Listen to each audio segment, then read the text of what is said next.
Hey guys, tonight we are diving into a topic that might just lull you into the deepest sleep you've had all week, or possibly send you spiraling into existential dread about the past. We're wading into the murky, confusing, and often, frankly, baffling waters of medieval sex laws. Picture this. You're stumbling through a dimly lit, muddy European village street sometime around the year 1000 AD. The air smells vaguely of wood smoke, damp earth, and something you probably don't want to identify. Ahead, you see a couple arguing near the well. Behind you, someone's geese are making a racket. Life feels tough, gritty, immediate. Now imagine navigating your most intimate relationships, your desires, your very body, under a system of rules being frantically pieced together by a powerful, relatively new institution, the church, alongside often contradictory local customs and secular laws. You probably won't survive this legally complex, religiously charged landscape without tripping over a canon or two. So, before you get comfortable, take a moment to like the video and subscribe, but only if you genuinely enjoy what I do here. It really helps me keep bringing these oddly specific deep dives to you. Also, if you're listening live or nearby when this drops, drop your location and local time in the comments. It's always wild to see where everyone is drifting off from. Now dim the lights, maybe turn on a fan for that soft background hum, and let's ease into tonight's journey together. You find yourself in the early medieval period, say around the 7th or 8th century. The Roman Empire isn't exactly a distant memory everywhere, but its intricate legal structures have largely crumbled in the West, replaced by a patchwork of tribal customs, emerging kingdoms, and crucially, the growing influence of the Christian church. And let me tell you, the church had opinions about sex. A lot of them. And many of these opinions were, shall we say, on the less enthusiastic side of the spectrum. See, in the Roman world you were just leaving behind, marriage was primarily a civil contract, a legal and social arrangement focused on property, lineage, and producing heirs. Love was nice if it happened, but not strictly required for the legal bit. Sexual behavior was regulated, sure, but often based on class, citizenship, and the relative status of the people involved, rather than some overarching moral code dictated by a divine authority. Fornication, sex outside marriage, wasn't necessarily a crime unless it involved someone else's wife or a respectable virgin. Adultery was a property crime against the husband. Simple, right? Well, swap out your toga for a scratchy wool tunic, and everything gets a lot more complicated, mostly thanks to guys in robes thinking very hard, perhaps too hard, about your bedroom activities. The early church fathers, those influential theologians whose ideas laid the groundwork for medieval thought, were heavily influenced by asceticism, the practice of severe self-discipline and avoidance of all forms of indulgence, typically for religious reasons. Many of them saw sexual desire itself as deeply suspect, a powerful force that constantly threatened to pull you away from spiritual pursuits and towards worldly, fleshly sin. Saint Augustine of Hippo, bless his influential heart, famously argued that concupiscence, that involuntary sexual desire, was the lasting damage of original sin passed down through the very act of procreation. So even the desire within marriage was a sign of humanity's fallen state. Charming.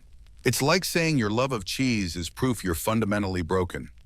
Sorry, honey, couldn't help but think about that brie again. Guess I'm still tainted. This theological backdrop meant that while marriage was eventually elevated by the church to the status of a sacrament, a concept that evolved over centuries, a mainstream historical fact you should absolutely tuck away for later, sex within it was still viewed with suspicion. It was only truly justified for one purpose: procreation.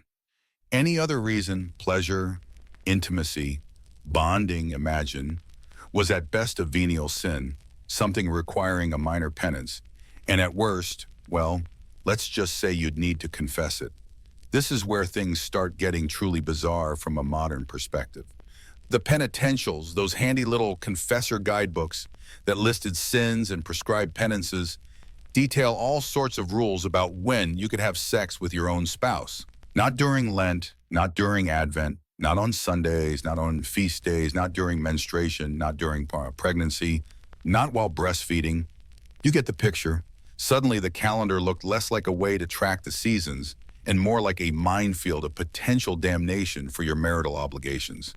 It makes scheduling a date night feel like a breeze by comparison. Is Tuesday a vigil for St. Mildred? Better check the almanac before we hold hands. These penitentials, often compiled by monks in Ireland and Britain and spreading across the continent, offer a quirky and sometimes alarming glimpse into what the church was trying to regulate. They list penances, fasting on bread and water, reciting psalms, periods of abstinence for various sexual acts, including non-procreative sex within marriage, masturbation, either alone or gasped together.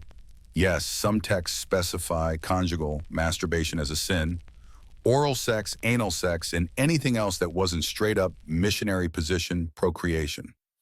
Think of them as the church's early attempt at a user manual for your body, but the instructions were mostly just, don't. One particularly memorable tidbit from these texts, our quirky fringe fact for this section, is the detailed cataloging of penances for specific sexual positions in marriage beyond the norm, often linking them to bestial acts or pagan practices. You could literally get a different penance depending on how you and your spouse were arranging yourselves. It gives trying something new a whole new level of risk assessment. The church's goal wasn't just to police behavior, though. It was also fundamentally changing the definition of marriage itself. Moving away from the secular contract model, the church began asserting that marriage required consent from both parties, revolutionary, and that the performance of the sexual act, the copula carnalis, was what truly sealed the deal, making the marriage indissoluble. This elevation of consent and the sexual act as central components started to give the church jurisdiction over marital disputes and, by extension, sexual behavior within and outside of marriage. They weren't just giving spiritual advice anymore. They were shaping law and society. Historians still argue whether the church's emphasis on consent truly empowered women in marriage or simply provided a new framework for patriarchal control under religious guise. It's a complex debate with strong arguments on both sides, reflecting the often contradictory nature of medieval reforms. So as the early medieval period progressed, you see the framework being built. Marriage is becoming a sacred institution, controlled and defined by the church. Sexual acts are being categorized, judged, and assigned penances based on their perceived sinfulness, not just their social impact. The focus is shifting from lineage and property to salvation in the state of your soul. And this moral framework, delivered from pulpits and through the confessional booth, began to seep into secular law and social expectations. It laid the foundation for centuries of complex, often draconian, and inconsistently applied laws governing everything from who you could marry to what you could do in your own bed. You've just taken your first step into this confusing world, where sin and law were often one and the same, and your eternal fate might just depend on, a lot of things, including how you conducted your private life. Prepare for things to get even more tangled. As you navigate this emerging landscape, you quickly realize that the church wasn't just offering moral guidance or suggesting penances and hushed confessionals anymore. Oh no, it was building an actual, honest-to-goodness legal system. Think of it like this: the secular rulers, the kings, dukes, and local lords, had their laws based on custom, conquest, and contracts for land and loyalty. They were mostly interested in things like keeping the peace, collecting taxes, and settling disputes over property or violent crimes. Your private life, unless it spilled out into public brawls or messy inheritance issues, wasn't really their primary concern. But the church, they were concerned with your soul. And since they believed your actions, especially your sexual ones, directly impacted your eternal destiny, they needed a way to regulate those actions and the relationships that contain them. Thus, slowly but surely, canon law was born and grew. Canon law, essentially the body of laws governing the Catholic Church and its members, became incredibly powerful in the Middle Ages. It wasn't just about internal church discipline, like how monks should behave or how bishops should be appointed. It reached into the lives of ordinary people, particularly through its jurisdiction over marriage and anything related to it. Why marriage? Because marriage was deemed a sacrament, a holy union ordained by God. And sacraments? Those were firmly the church's business. This gave the church courts, known as ecclesiastical courts, immense power over things that modern courts wouldn't touch with a 10-foot pole. Where did canon law come from? It wasn't like someone sat down one day and wrote a single medieval legal code. It evolved over centuries, a complex layering of sources.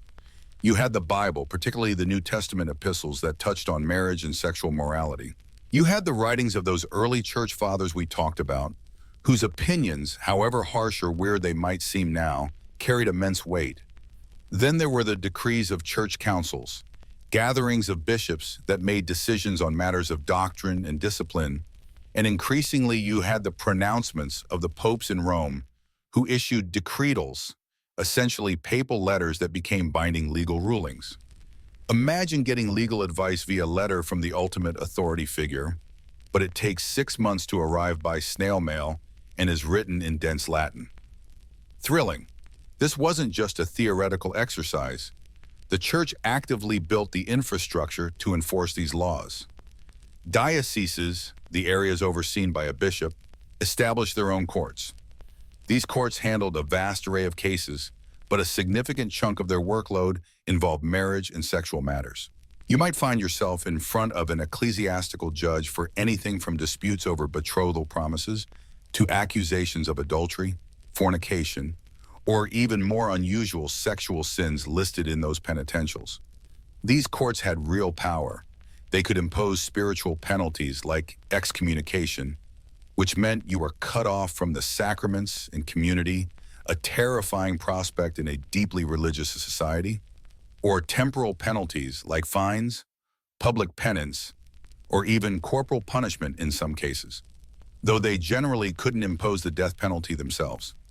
They often worked in conjunction with secular authorities who would enforce the church court's rulings. It was a powerful combination. The state handled your body and property, on property. The church handled your soul and your relationships. A neat division of labor, right? Sort of. The big shift canon law brought was defining what made a marriage valid. Forget the old Roman idea of just needing property transfers and social status. Canon law eventually settled on the principle that marriage was created by the consent of the two individuals involved, followed by the consummation, that dreaded copula carnalis again. This meant secret marriages formed by just two people exchanging vows were a real headache for families and secular authorities who wanted marriages to be public and controllable for inheritance reasons. The church grappled with this for centuries, eventually emphasizing the need for marriages to be performed publicly in the presence of a priest and witnesses, a reform that gained ground later in the Middle Ages and solidified at the Council of Trent in the 16th century. But the idea of consent as primary was a crucial canon law development. Historians still argue whether the emphasis on consent in canon law, while theoretically progressive, truly translated into increased autonomy for medieval women, given the surrounding patriarchal structures and limited options available to them. Canon law also painstakingly defined impediments to marriage, reasons why a marriage couldn't legally take place or was invalid if it did. These went far beyond simple lack of consent. You couldn't marry someone too closely related to you, but the definition of too closely related got hilariously complicated. Canon law expanded the prohibited degrees of kinship and affinity, relationship through marriage, to cover distant cousins you might barely know. By the 11th and 12th centuries, the rules were so strict you could be forbidden from marrying someone who was the 7th degree removed from you, or your deceased spouse, or even the godparent of your child. Trying to trace your family tree back 7 generations just to see if you could marry the person down the lane? Good luck. This level of restriction was a quirky tidbit of canon law. It meant many marriages required special dispensations from church authorities, conveniently increasing papal power and income from dispensing fees. It also provided convenient grounds for annulment if a powerful family wanted to break a marriage contract later. Just find some distant, forgotten relative the couple shared, and bam, annulment. Beyond marriage, canon law classified and condemned various sexual acts as sins and crimes. adultery, fornication, incest, as defined by their broad kinship rules, and sodomy, a broad term that could encompass various non-procreative acts, often associated with homosexuality but applied more widely, were all targets. The punishments varied depending on the specific laws and the severity of the act. While secular law might punish adultery as a crime against the husband's property or honor, canon law saw it as a sin against God in the sacrament of marriage and could impose penance on both parties involved. The compilation and systematization of this vast body of canon law was a monumental task. A mainstream historical fact central to this is the work of Gratian, a monk and jurist around 1140. His Decretum Gratiani, the Decree of Gratian, wasn't an official legal code, but a comprehensive collection and attempt to harmonize centuries of biblical texts, papal decrees, council canons, and patristic writings on countless topics, including marriage and sexual conduct. It became the foundational text for the study and practice of canon law for centuries, like the ultimate textbook for future church lawyers and judges. Before Gratian, it was a scattered mess. After Gratian, it had some semblance of order, albeit complex and sometimes contradictory. Canon law courts, while powerful, weren't always universally loved or obeyed. People sometimes resisted their authority, preferring local customs or secular courts for certain disputes. There were constant squabbles between secular and ecclesiastical authorities over jurisdiction. Kings and lords didn't always appreciate church courts taking cases they felt belonged in their own courts, especially when it involved wealthy individuals or land disputes masquerading as marital issues. It was a complex dance for power and authority across the medieval legal landscape. So while canon law aimed for uniformity based on divine principles, its actual application on the ground could be messy, influenced by local power dynamics, individual judges, and the willingness of secular authorities to cooperate. It's fair to say historians still debate whether the reach and enforcement of canon law were truly consistent across different regions and social strata in the Middle Ages, or if its ideals were often tempered by practicality and local resistance. Imagine sitting in a drafty courtroom. The judge is a cleric in robes. The proceedings are in Latin. You're accused of, well, let's say you promised to marry someone while slightly tipsy, then change your mind when someone richer came along. That's a breach of a betrothal contract, and the church court has jurisdiction because betrothal was seen as the first step towards the sacrament of marriage. The court might force you to go through with the marriage, even if you really don't want to. Talk about awkward wedding photos. Or perhaps you and your spouse were accused of enjoying yourselves a bit too much on a Friday. Yes, that could get you called before the court for non-procreative acts during a prohibited time. The lines between sin and crime were blurred, and the church was often the one drawing the lines, sometimes in places that seem frankly nosy from our modern perspective. So what exactly were you doing in the bedroom last Tuesday? Discussing agricultural yields, Your Grace? And was agricultural yield discussion strictly necessary for the propagation of the species? It's enough to make you want to take a vow of silence, or at least move somewhere with a less enthusiastic bishop. The power of canon law also meant that the church could define who was fit for certain roles based on their sexual behavior. Clerics, for instance, were ideally supposed to be celibate. Though the enforcement of this rule varied wildly throughout the Middle Ages, that's a topic for another very sleepy night. Lay people were held to different standards, primarily focused on confining sexual activity within marriage and condemning acts considered unnatural or gravely sinful. The development of canon law solidified the church's moral authority and provided the legal muscle to back it up, creating a framework that would influence European law and social norms regarding sex and marriage for centuries to come. You've now seen the bones of the system.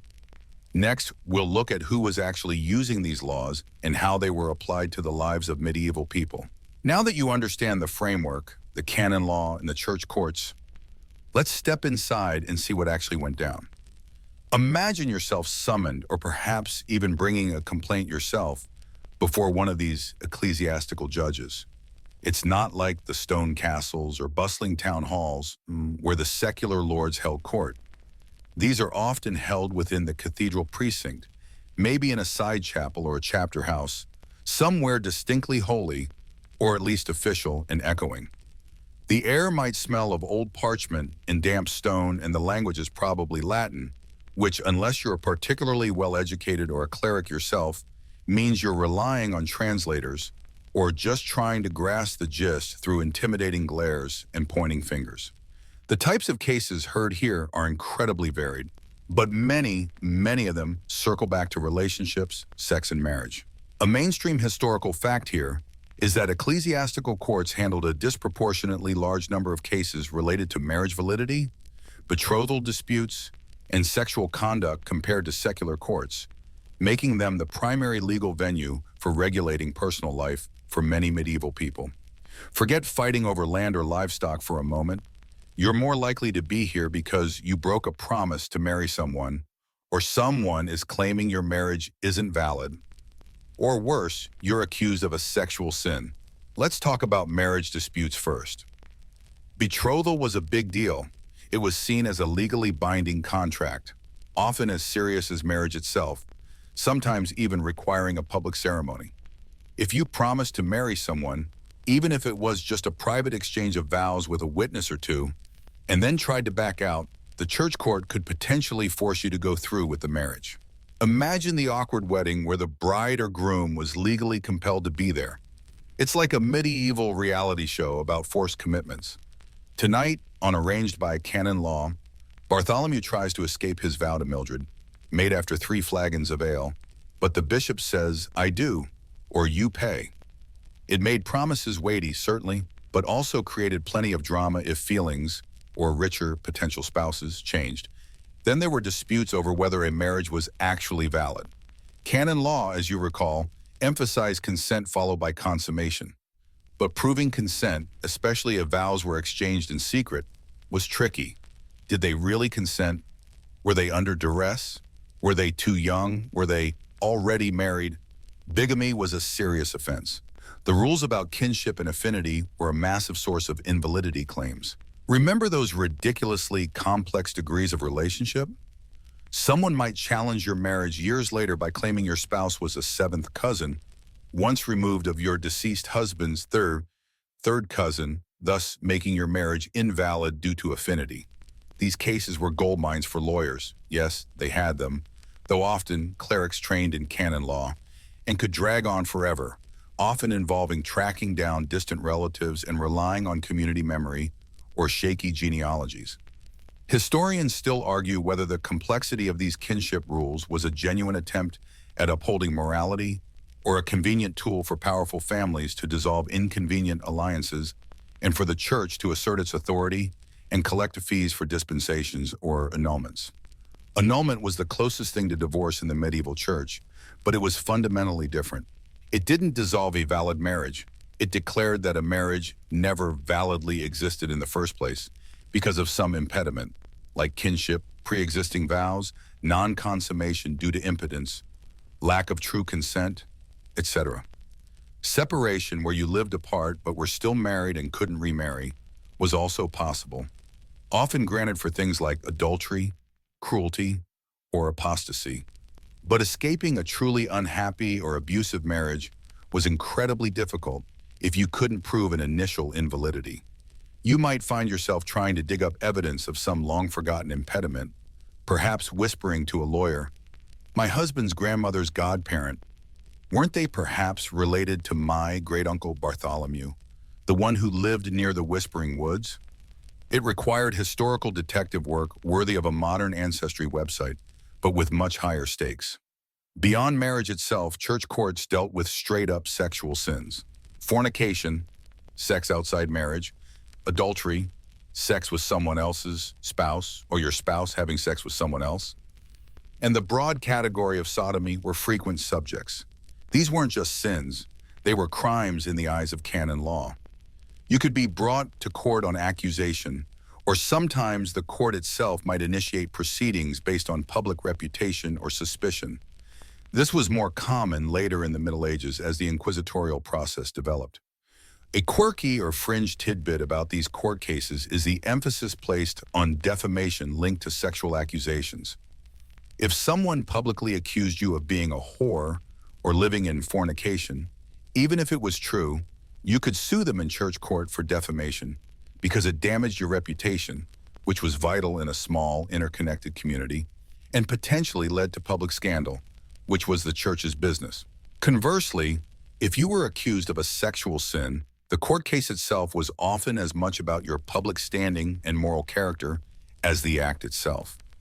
Witnesses would be called to testify not just about whether they saw you doing something specific, but about your general reputation for honesty and chastity. It was a reputation economy, and sexual reputation was a significant currency. Someone spreading rumors could land you both in court, one for the alleged sin, the other for spreading scandal. Talk about a tangled mess of gossip and legal action. So Giles, you say you saw Eleanor sneaking out? Did she look like she was sneaking out sinfully, or perhaps merely retrieving a runaway chicken? The evidence in these courts wasn't always what we'd consider ironclad today. Oaths were crucial. Swearing on the Gospels was taken incredibly seriously. If enough credible people, often men and of good standing, swore an oath about someone's character or their knowledge of a situation, it carried significant weight. Sometimes compurgation was used, where the accused had to find a certain number of reputable people, oath helpers, to swear that they believed the accused's oath of innocence was true. It was like getting your friends to vouch for you, but with potentially dire consequences if you couldn't find enough friends, or they were deemed not reputable enough. Ordeals, those terrifying trials by hot iron or water, were sometimes used early on, particularly for more serious crimes, though the church grew increasingly uncomfortable with them and eventually banned clerics from participating. All right, Sir Reginald, grab this glowing poker. If you're telling the truth about not committing adultery with the baker's wife, it won't burn you much. Yeah, medieval justice could be a bit dramatic. Penalties varied.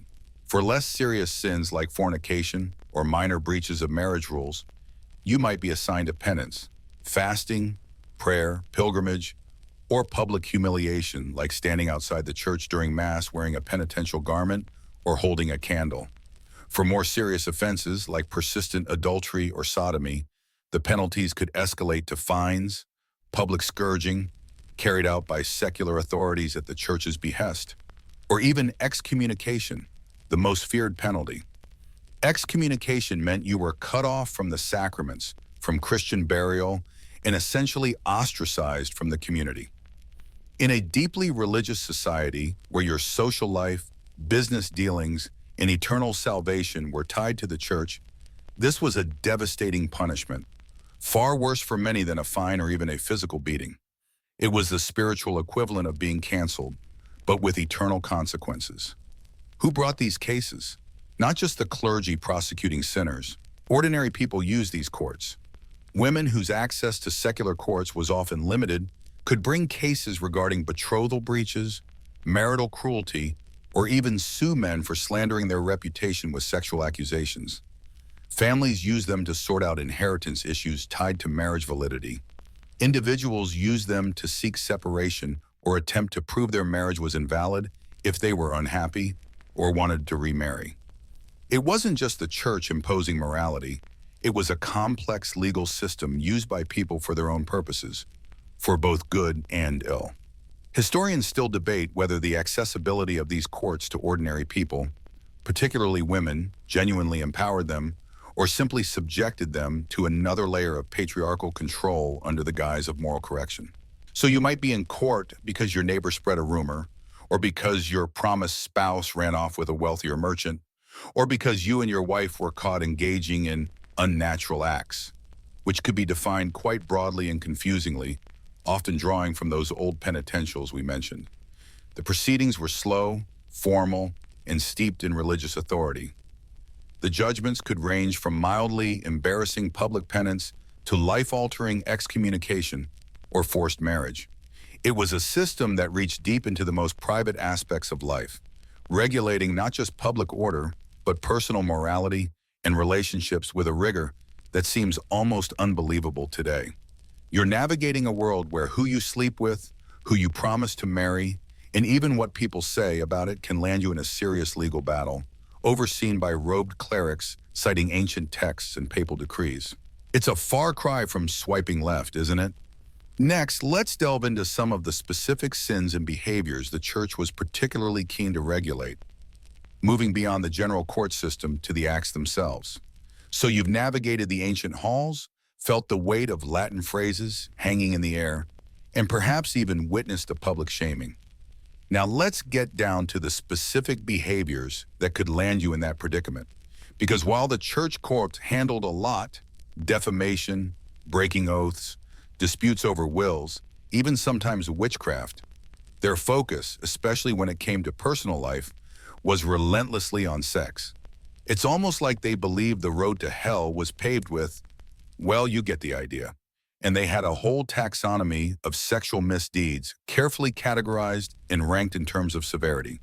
Think of it like a medieval traffic violation system for your nether regions. Some things were like a parking ticket, others were more like reckless driving, and then there was the equivalent of grand theft auto, but for your soul. The baseline offense, the most common one that probably filled the lower levels of purgatory with endless always, was simple fornication. This was essentially any sexual intercourse outside of marriage. Now, in the medieval world, where marriage was the only sanctioned context for sex, this covered a vast swathe of human activity. Unmarried people sleeping together, fornication. Clergy who weren't supposed to be having sex at all, definitely fornication, and often a host of other offenses.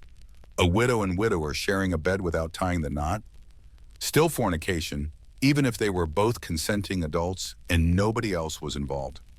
It was a straightforward rule. If you weren't married, keep your hands off and definitely keep your clothes on. The view was that sex was primarily for procreation within the divinely sanctioned bond of marriage. Any deviation from this, anything that didn't have the potential to result in a baby within a legitimate marriage, was suspect. Fornication was seen as less serious than adultery because it didn't violate the sanctity of an existing marriage bond, but it was still a sin and an offense against canon law. The penalties for fornication varied quite a bit depending on local customs, the status of the individuals involved, and whether it was a one-off or a persistent problem. Often it involved public penance.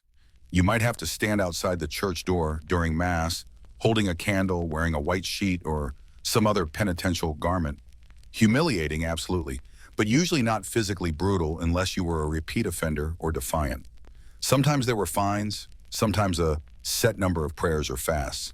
If you were a cleric, the penalties were much harsher: suspension, deposition, or even excommunication, though enforcement could be patchy, as you can imagine. Adultery, however, was a step up in severity. This involved sex where at least one of the parties was married to someone else. This wasn't just a personal sin, it was a societal disruption. It broke the marriage contract, threatened the legitimacy of children, a huge concern for inheritance, and caused public scandal. Adultery was a major theme in medieval literature and real-life drama, often ending badly for at least one character, if not all three. The church courts took adultery very seriously. The penalties were typically more severe than for simple fornication. Public penance was almost guaranteed, often more stringent or repeated. Fines were common for persistent adultery, or if the individuals were prominent members of the community, excommunication was a real possibility. Secular authorities might also get involved, sometimes inflicting corporal punishment, though the church tried to reserve the handling of the spiritual sin for its own courts. Remember that idea of separating from your spouse? Separation, a mensa, et thoro, from bed and board? Adultery was one of the main grounds for seeking that, though it didn't allow you to remarry.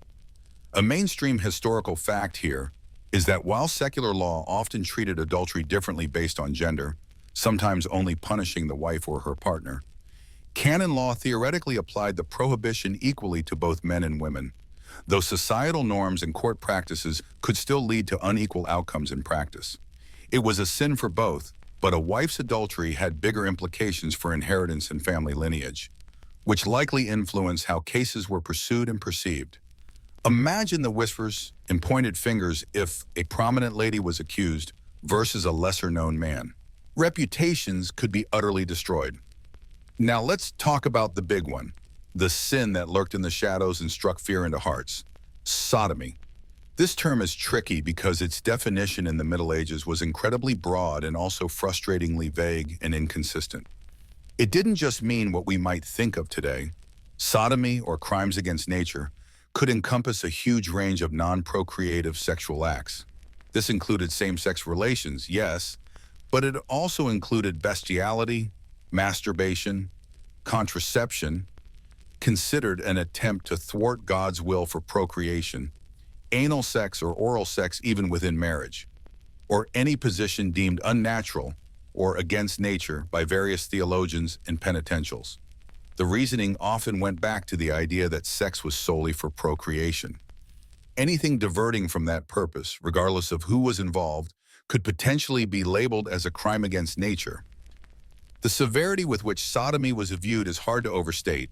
It was considered one of the most grievous sins, often linked to heresy and seen as an offense that could provoke divine wrath upon the entire community. Think of the story of Sodom and Gomorrah, which heavily influenced this categorization. Penalties were severe, sometimes involving secular authorities and potentially leading to execution, often by burning. While documented cases brought before church courts specifically labeled as sodomy are fewer than fornication or adultery, partly because they were harder to prove, partly because secular authorities sometimes took the lead on the most serious cases, the fear and stigma associated with the accusation were immense. A quirkier tidbit is that some penitentials went into astonishing, almost comical detail about specific sexual acts and assigned precise penances for each, sometimes differentiating based on whether the act occurred with a virgin, a married person, or even a tree. Yes, really. The sheer attempt to categorize every conceivable non-procreative act speaks to a deep anxiety about controlling desire and behavior, or perhaps just bored monks with too much time and imagination. It's like they tried to write the most excruciatingly detailed terms of service ever, just for your bedroom activities. The penalties for sodomy could range from very heavy penances, years of fasting on bread and water, repeated pilgrimages to distant, difficult shrines, to lifelong imprisonment or even being handed over to the secular authorities for execution. Being accused, let alone convicted, would destroy your life utterly. Unlike fornication or even adultery, which might be followed by public penance and eventual reintegration into the community, an accusation of sodomy could make you a pariah, shunned by everyone for fear of association. Now let's layer in that pesky scholarly debate. Historians still argue whether the intense focus on sexual sin by the medieval church was primarily driven by genuine theological belief about the sanctity of marriage and procreation, a desire to control lay behavior and assert clerical authority, or a combination of these factors alongside practical concerns like maintaining social order and ensuring legitimate heirs. Was it about saving souls, building power, or just trying to keep things tidy? You can make a case for all three, and the answer probably varies depending on the specific time period, region, and the individual cleric involved. But you sitting there in the uncomfortable court didn't really care about the academic debates. You cared about not being excommunicated or publicly whipped. Beyond these major categories, there were the other related offenses. Incest, defined by those complicated kinship rules, was a serious sin and crime, nullifying any marriage and carrying heavy penalties. Prostitution was a complex issue, often tolerated in designated areas by secular authorities for pragmatic reasons, trying to contain vice, but still condemned as a sin by the church. And prostitutes themselves were subject to moral judgments and sometimes penalties. Clerical celibacy was a constant battle. The church officially mandated celibacy for priests and monks, but reality was often quite different, leading to frequent crackdowns, synodal decrees forbidding clergy from keeping concubines, a polite term for essentially living with a woman they weren't married to, and inconsistent enforcement. If you were a priest caught with a partner, you faced church court proceedings, often losing your position or facing severe penance. Imagine being investigated for any of this. The process often began with a denunciation, someone accusing you. This could be a neighbor who didn't like you, a rival, a jilted lover, or perhaps even your own spouse seeking grounds for separation. Or, as the Middle Ages wore on, church officials might actively investigate based on public rumor or suspicion, especially during Episcopal visitations where the bishop or his representatives toured the diocese, questioning local clergy and prominent lay people about the moral state of the community. Think of it as a moral audit, and your bedroom habits were under scrutiny. Testimony was crucial. Witnesses would be called, asked about your reputation, your habits, who you were seen with. Were you known to frequent certain places? Did people whisper about your behavior? Did you have a reputation for lightness or lechery? This reliance on reputation meant that even a false accusation or malicious gossip could be incredibly damaging and difficult to overcome. As you sit there trying to defend yourself, you realize your entire social standing, built up over a lifetime, could be dismantled by a few unfavorable words from a spiteful neighbor or a disgruntled former friend. It's like being put on trial by Twitter mob, but with actual legal consequences mediated by divine authority. But Your Honor, the Twitter mob just said I was problematic. They didn't demand I stand in a sheet outside the cathedral.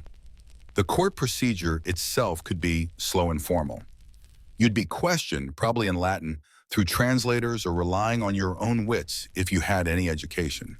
You might be allowed to bring compurgators, those oath helpers from the previous section, to swear to your good character, but this was often reserved for lesser offenses and required finding reputable people willing to stick their necks out for you. Evidence was often circumstantial: rumors, public opinion, being seen in the wrong place at the wrong time. Confession, ideally voluntary, but sometimes extracted through pressure or coercion, was highly valued as it not only resolved the legal case but also supposedly saved your soul.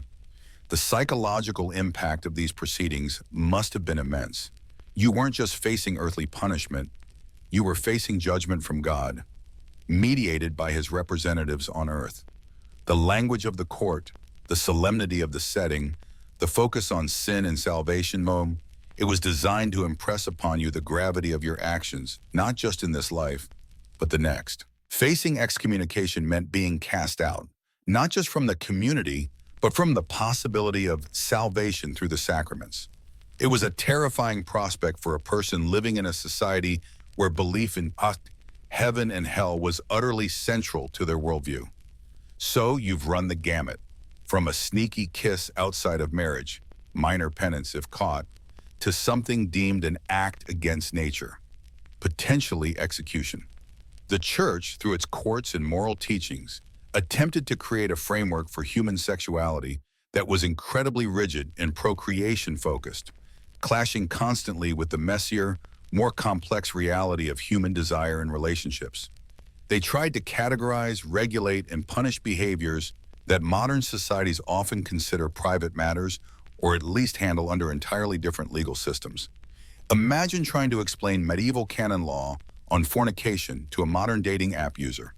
Their heads might just spin off. This intense focus on sexual conduct also highlights the Church's pervasive influence. It wasn't just about saving souls in theory, it was about shaping daily life, behavior, and social norms through a powerful legal and judicial system that reached into every corner of the realm. Whether you lived in a bustling city or a remote village, the long arm of the Church could potentially reach you if your private life became a matter of public scandal or accusation. It was a constant, low-grade, or sometimes high-grade anxiety for anyone whose life wasn't perfectly aligned with the Church's strict ideals. And as you can probably guess, very few lives were perfectly aligned. So you've successfully navigated the treacherous waters of forbidden acts, dodging fornication, swerving away from adultery, and certainly not engaging in anything that might fall under the terrifyingly broad umbrella of sodomy or crimes against nature. You might be thinking, okay, great, so just get married and I'm good, right? Stick to my spouse, have kids, follow the rules. Oh, my sweet summer child. If only it were that simple. Because before you could even think about getting married, the Church had another massive, sprawling, utterly bewildering web of rules to trap you in: the prohibited degrees of kinship. This wasn't just about not marrying your immediate family, which, let's be honest, most societies figure out is a generally bad idea. The medieval Church took it to a whole new level. There are rules on who you could and couldn't marry based on how you were related by blood, consanguinity, or by marriage, affinity, were so complex and so far-reaching that it's honestly amazing anyone managed to get married without accidentally committing a grave sin or invalidating their union years down the line. It's like trying to book a flight with a dozen connecting legs and a passport that expires in 3 months. But if you get one detail wrong, your soul is potentially forfeit. The core idea was rooted in interpretations of biblical law, particularly passages in Leviticus that listed forbidden sexual relationships. But the church, over centuries, expanded and elaborated upon these rules dramatically. By the High Middle Ages, the prohibitions based on blood relationship, consanguinity, extended up to the 7th degree. Now put aside your modern understanding of family trees for a second. Medieval counting of degrees was unique. It wasn't just counting generations up and down. In canon law, you counted up from one prospective partner to the common ancestor, and then down to the other prospective partner. The total number of steps was the degree of relationship. So, first cousins? You go from one cousin up to their parent, 1, to their grandparent, 2, and then down to the other cousin's parent, so 3, and down to the other cousin, 4. Ah, wait, no, that's Roman law reckoning. The church's method was even simpler and therefore arguably more restrictive. You counted up from one person to the common ancestor, and that number was the degree. So siblings, up to the parent, 1. First cousins, up to the grandparent, 2. Second cousins, up to the great-grandparent, 3. Got that? Good. Keep it in mind, because it's going to matter. Under the 7-degree rule, you couldn't marry anyone related to you by blood within 7 degrees. This meant you couldn't marry first cousins, 2nd degree, second cousins, 3rd degree, third cousins, 4th degree, fourth cousins, 5th degree, fifth cousins, 6th degree, or sixth cousins, 7th degree. Sixth cousins, seriously, how many people even know their sixth cousins today, let alone feel romantically inclined towards them? In the Middle Ages, where populations were smaller and people often didn't move far from where they were born, accidentally being related to someone you fancied was a genuine and frequent problem. Your dating pool suddenly shrank dramatically, especially if you lived in a tightly knit village or were part of the nobility trying to arrange advantageous marriages within a limited circle of powerful families. It was like a medieval game of Twister, but instead of getting tangled up physically, you got tangled up genealogically. Left hand, sixth cousin. Oh dear, guess we can't elope after all. But wait, there's more. Consanguinity was just half the battle. Then came affinity. Affinity meant relationship created through marriage. Once you married someone, you gained their relatives as your own for the purposes of these prohibitions. And the rules extended almost as far as consanguinity, often up to the 4th degree, though sometimes the 7-degree rule was applied here too, depending on the time and place.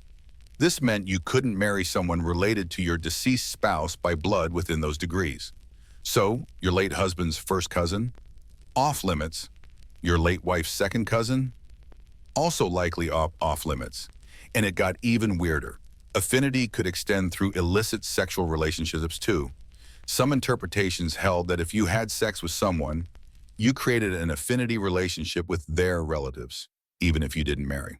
This meant that if you had a brief, illicit fling with someone, you might accidentally render yourself unable to marry their third cousin, twice removed years later, because of the affinity created by that single act.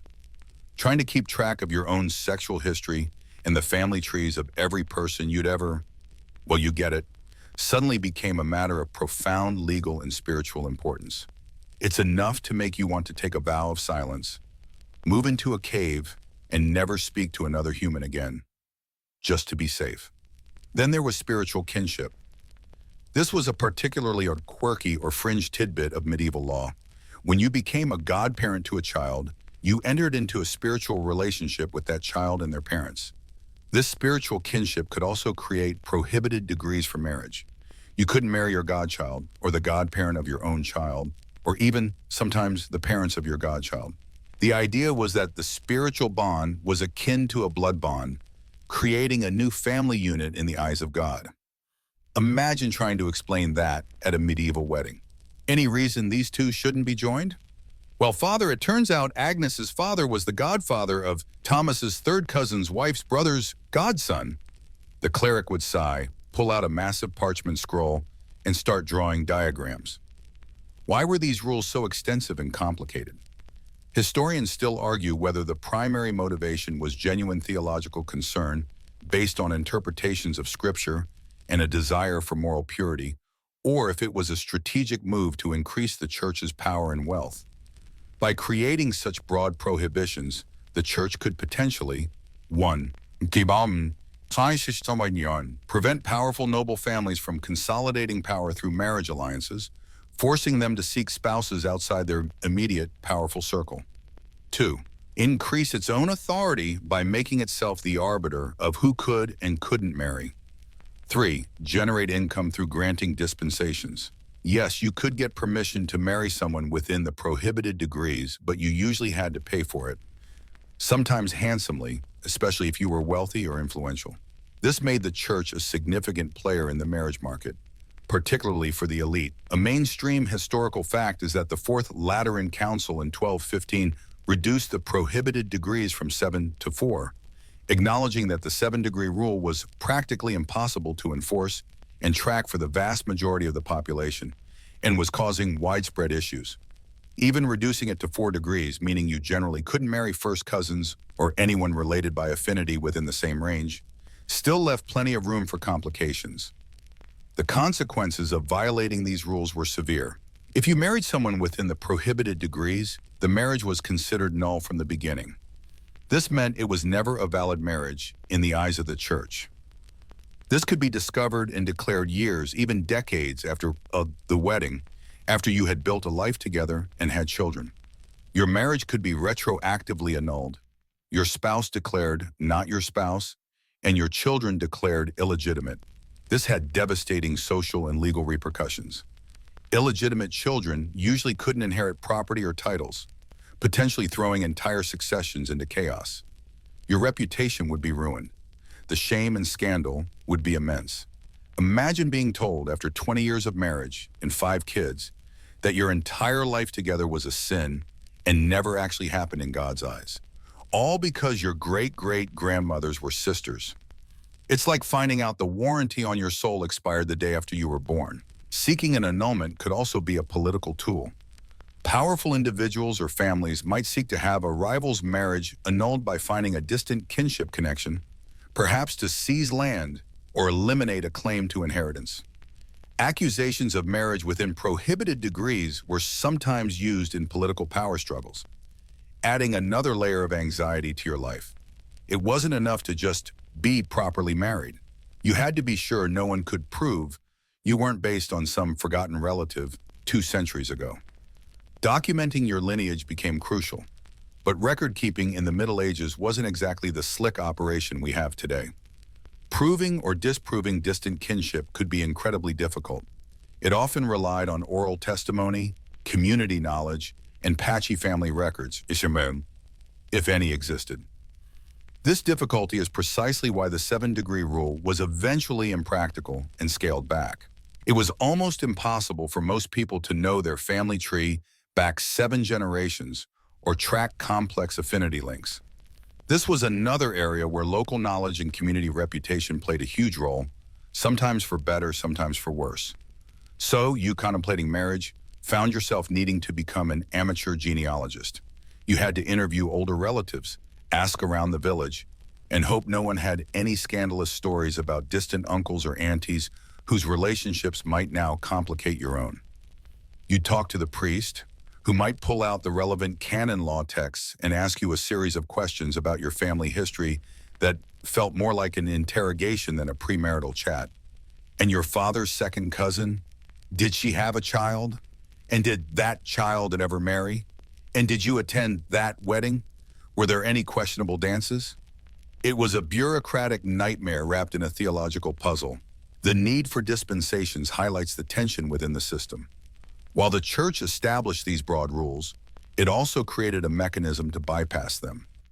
This suggests that while theological purity was a stated goal, flexibility, often for a price, was also part of the reality. Wealthy and powerful individuals were much more likely to obtain dispensations than poor commoners, showing that medieval justice and canon law weren't always applied universally or equally. It added a layer of transactional religiosity. Certain sins or impediments could be overcome with money or influence. Let's step back and look at the big picture for a second. What does this level of regulation tell you about medieval society and the church? It tells you that the church was deeply involved in the most fundamental aspects of human life, including marriage and family formation. It wasn't just concerned with your spiritual state on Sunday. It sought to regulate your relationships, your property rights, through legitimacy of children, and even potentially influence political alliances. It shows a profound belief that marriage was a sacred institution, but one that needed rigorous definition and control to ensure its purity and prevent spiritual harm. It also highlights the social anxiety around kinship and lineage. In a world without strong centralized states and where identity was often tied to family and community, knowing who you were related to and ensuring the legitimacy of heirs was paramount, especially for the landed classes. The church's rules intersected with these social needs, sometimes supporting them by defining legitimate heirs, and sometimes disrupting them by annulling established marriages. The sheer difficulty of navigating these rules likely created constant uncertainty and stress for many people. Even if you tried your best to adhere to the law, you might unknowingly violate a distant affinity rule or have someone dredge up a forgotten connection to challenge your marriage. It was a system that, while intended to uphold a certain moral and social order, also created opportunities for manipulation, scandal, and profound personal tragedy. Imagine the relief when centuries later, the rules were finally simplified further. Your head might actually stop spinning from trying to map out all those degrees of cousinship. So as you finally find someone you actually want to marry and who hopefully isn't related to you within a 6-cousin radius or through some obscure spiritual bond, you have to be utterly certain. Because violating these kinship rules wasn't a minor infraction. It was grounds for the church to come knocking, demanding explanations, checking genealogies, and potentially tearing your entire life apart. It's enough to make you consider that cave again. But then you'd miss all the fun court drama, wouldn't you? So you've successfully navigated the labyrinthine nightmare of medieval kinship laws. You've painstakingly mapped out your family tree back to your great-great-great-great-great-grandparents, confirmed that you are not related to your beloved by blood within 7 degrees, nor by marriage within 4 or 7, depending on when and where you were, and you've definitely not created any awkward affinity issues through any past indiscretions with their distant relatives. You probably feel a huge sense of relief, right? Like you've just passed the hardest level of a video game designed by stressed-out theologians.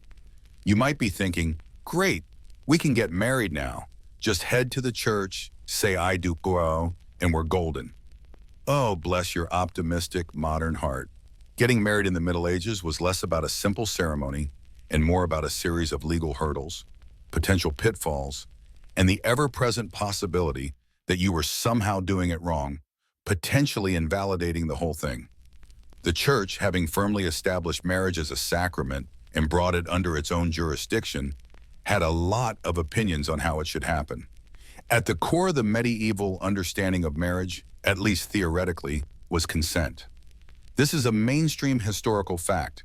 Canon law held that the free consent of both parties was essential for a valid marriage. Without it, the marriage was void. Seems straightforward enough, right? Just say yes because you want to, not because your dad promised you to the grumpy lord of the next manor over in exchange for 3 pigs and a slightly used suit of armor. However, applying this in reality was messy. While consent was required, the social pressures and expectations were immense. Parental consent, or at least approval, was usually necessary, especially among the nobility and wealthier classes where marriages were often strategic alliances for land, power, and status. You might technically have the right to say no, but doing so could mean disinheritance, disownment, or just making your life utterly miserable. It was a bit like being given a choice between Brussels sprouts and slightly different Brussels sprouts, technically two options, but neither was exactly what you wanted. Furthermore, the church distinguished between different types of consent, which created a whole heap of confusion and legal disputes. There was sponsalia de presenti, consent given in the present tense. This was the big one. If you said something like, "I take you as my wife," or "I take you as my husband," with the intention of being married right then, and you were free to marry, meaning no impediments like kinship or a pre-existing marriage, canon law considered you married immediately and irrevocably in the eyes of God and the church. This was true even if you said it privately, with no witnesses, just the two of you whispering sweet and legally binding, nothing's in a field. Then there was sponsalia de futuro, consent given in the future tense. This was essentially a promise to marry later. If you said, "I will take you as my wife," or "I will marry you," this created a legally binding engagement. It was a serious commitment, and breaking it could lead to legal action. However, a promise of future marriage alone wasn't considered a full, sacramentally complete marriage. But here's where it got complicated. If you made a sponsalia de futuro agreement and then subsequently had sexual intercourse, the church generally held that the act of consummation transformed the future promise into a present marriage. Sponsalia de presenti. Your promise coupled with the physical act was seen as the equivalent of saying "I do" in the present. You can probably already see the potential for disaster here. Imagine two young people, deeply in love, exchanging promises to marry in the future. Maybe they were waiting for parental permission, or for one of them to come of age. They reaffirmed their commitment physically. Boom, married, in the eyes of the church anyway. What if one of them later decided they didn't want to go through with the public ceremony? What if one set of parents had already promised them to someone else? These private promises, sometimes confirmed physically, could lead to messy legal battles later if one party tried to back out or if a subsequent, more formal marriage was challenged. This brings us to a particularly quirky or fringe tidbit: the prevalence and problems of clandestine marriages. Because sponsalia de presenti created a valid marriage even without a priest or witnesses, many people simply exchanged vows privately. Maybe they couldn't afford a public ceremony. Maybe they were trying to marry against their parents' wishes. Maybe they just thought it was more romantic. The church hated these clandestine marriages. Why? Because they were difficult to prove. If one party later denied the vows, or if there were competing claims, and someone claimed they were married to the person before the other person's private vows, it was incredibly hard for the church courts to figure out what had actually happened. It led to uncertainty, property disputes, questions of legitimacy for children, and generally undermined the church's authority over the process. It was the medieval equivalent of eloping to Vegas with no witnesses, but with potentially eternal consequences. The church's response was to increasingly push for formal, public marriages. The Fourth Lateran Council in 1215, the same council that reduced the kinship prohibitions, remember that? Also mandated that marriages should be publicly announced in church beforehand, the reading of the banns. This is another mainstream historical fact, Merno. Banns became a standard part of the marriage process across much of medieval Europe. The priest would announce the intention of two people to marry on 3 successive Sundays or holy days. This gave anyone who knew of an impediment. Perhaps they knew one party was already married, or they knew of a hidden kinship link, or maybe even had a pre-contract, sponsalia de futuro followed by consummation, with one of the parties, an opportunity to speak up and object. It was a public information gathering system, a bit like putting a classified ad in the newspaper asking if anyone knows why these two shouldn't tie the knot. Imagine sitting in church half asleep and suddenly hearing the priest announce that Cuthbert the baker intends to marry Agnes the weaver. And you think, wait a minute, didn't Agnes promise to marry my cousin 2 years ago? And didn't they, afterwards? You'd better speak up or potentially face repercussions later for not revealing an impediment you knew about. So the preferred, increasingly mandatory process involved agreeing to marry de futuro, the engagement, announcing the banns 3 times and then finally exchanging vows, de presenti, in front of a priest and witnesses, usually at the door of the church, followed by a blessing inside. This public process made it much harder to deny the marriage later and provided clear proof of the union. But those old habits died hard, and clandestine marriages or marriages based solely on private de presenti vows or de futuro plus consummation continued to occur, fueling endless litigation in the church courts. Beyond kinship and the process itself, there were other impediments that could invalidate a marriage. We touched on pre-contract. If you had already made a valid sponsalia de presenti vow or a sponsalia de futuro vow followed by consummation with someone else, you couldn't validly marry a third person. This was a frequent source of disputes, especially in cases where someone had a private, unproven commitment to one person and then entered into a public marriage with another. Another significant impediment was impotence. If one party was permanently unable to engage in sexual intercourse, the marriage could be annulled. This was often tied to the idea of consummation being necessary to fully complete the marriage in some theological views, and certainly necessary for procreation, which was seen as a primary purpose of marriage. Proving impotence could be awkward. It sometimes involved physical examinations or even bizarre tests sanctioned by the court.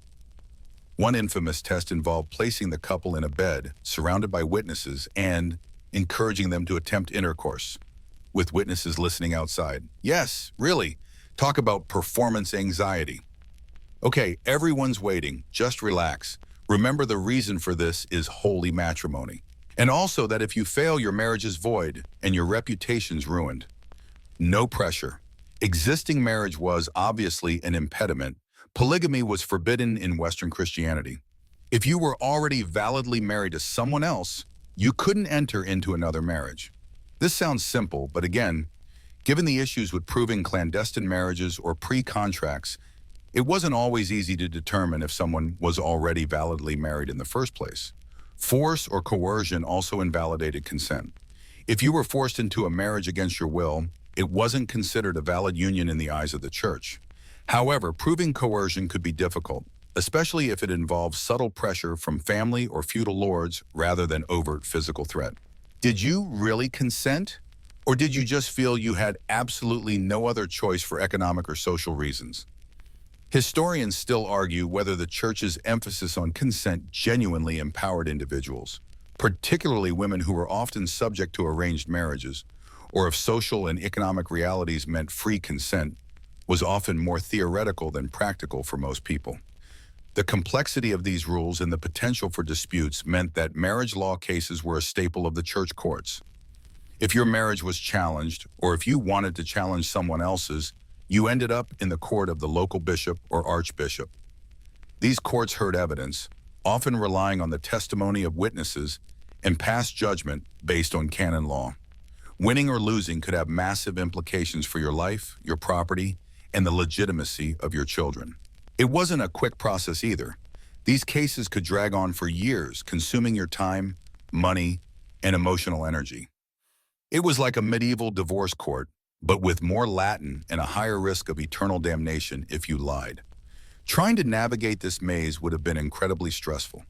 You had to be sure about your own history, your beloved's history, your family's histories, and who said what to whom, when and where, possibly years ago. Did your grandma ever promise to marry old man Fitzwilliam back in her youth? And did they ever confirm that promise? Better find out, because it could invalidate your wedding next week. The church's increasing control over marriage, while perhaps stemming from a genuine desire to define and sanctify the sacrament, also solidified its social power. By making itself the ultimate authority on who could marry whom, under what conditions, and what constituted a valid union, it inserted itself into the most intimate and foundational aspects of medieval society. It was the gatekeeper to legitimate family formation. So, as you approached that church door, ready to say your vows in front of the priest in the village, you weren't just taking a big personal step. You were engaging with a complex legal and theological system that had the power to bless your union or shatter your life. You had to hope the banns hadn't revealed any hidden impediments. that no one would later claim a pre-contract, that you were both physically capable, and that your consent was undeniably free, despite the watchful eyes of your parents standing nearby. It makes just swiping right on a dating app seem incredibly blessedly simple by comparison. You might want to just curl up under the covers and forget about it. Good idea. Sleep is much less complicated. So you've successfully navigated the treacherous waters of medieval betrothal and marriage formation. You've avoided marrying your fourth cousin once removed. You haven't accidentally validated a private promise with someone you barely remember. And you managed to exchange vows publicly without anyone popping up during the bans, shouting about a hidden impediment. You're married. Congratulations. You've secured your place in the social order, potentially merged some valuable land holdings, and hopefully found someone you don't actively despise sharing your life with. Now for the follow-up question, what happens if it doesn't work out? What if, despite all the legal hoops and theological blessings, you find yourself desperately wishing you hadn't said "I do"? What if your spouse turns out to be, say, less charming rogue and more actually just a rogue who also smells a bit like old cheese? Can you just end it? Can you get a medieval divorce?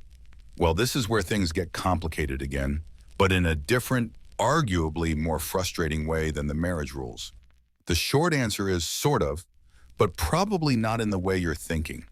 In the eyes of the Western Church during the Middle Ages, a valid, consummated marriage was considered indissoluble. It was a sacrament, a bond made in the sight of God, and not something that could be broken by mere human will or law. This is a mainstream historical fact.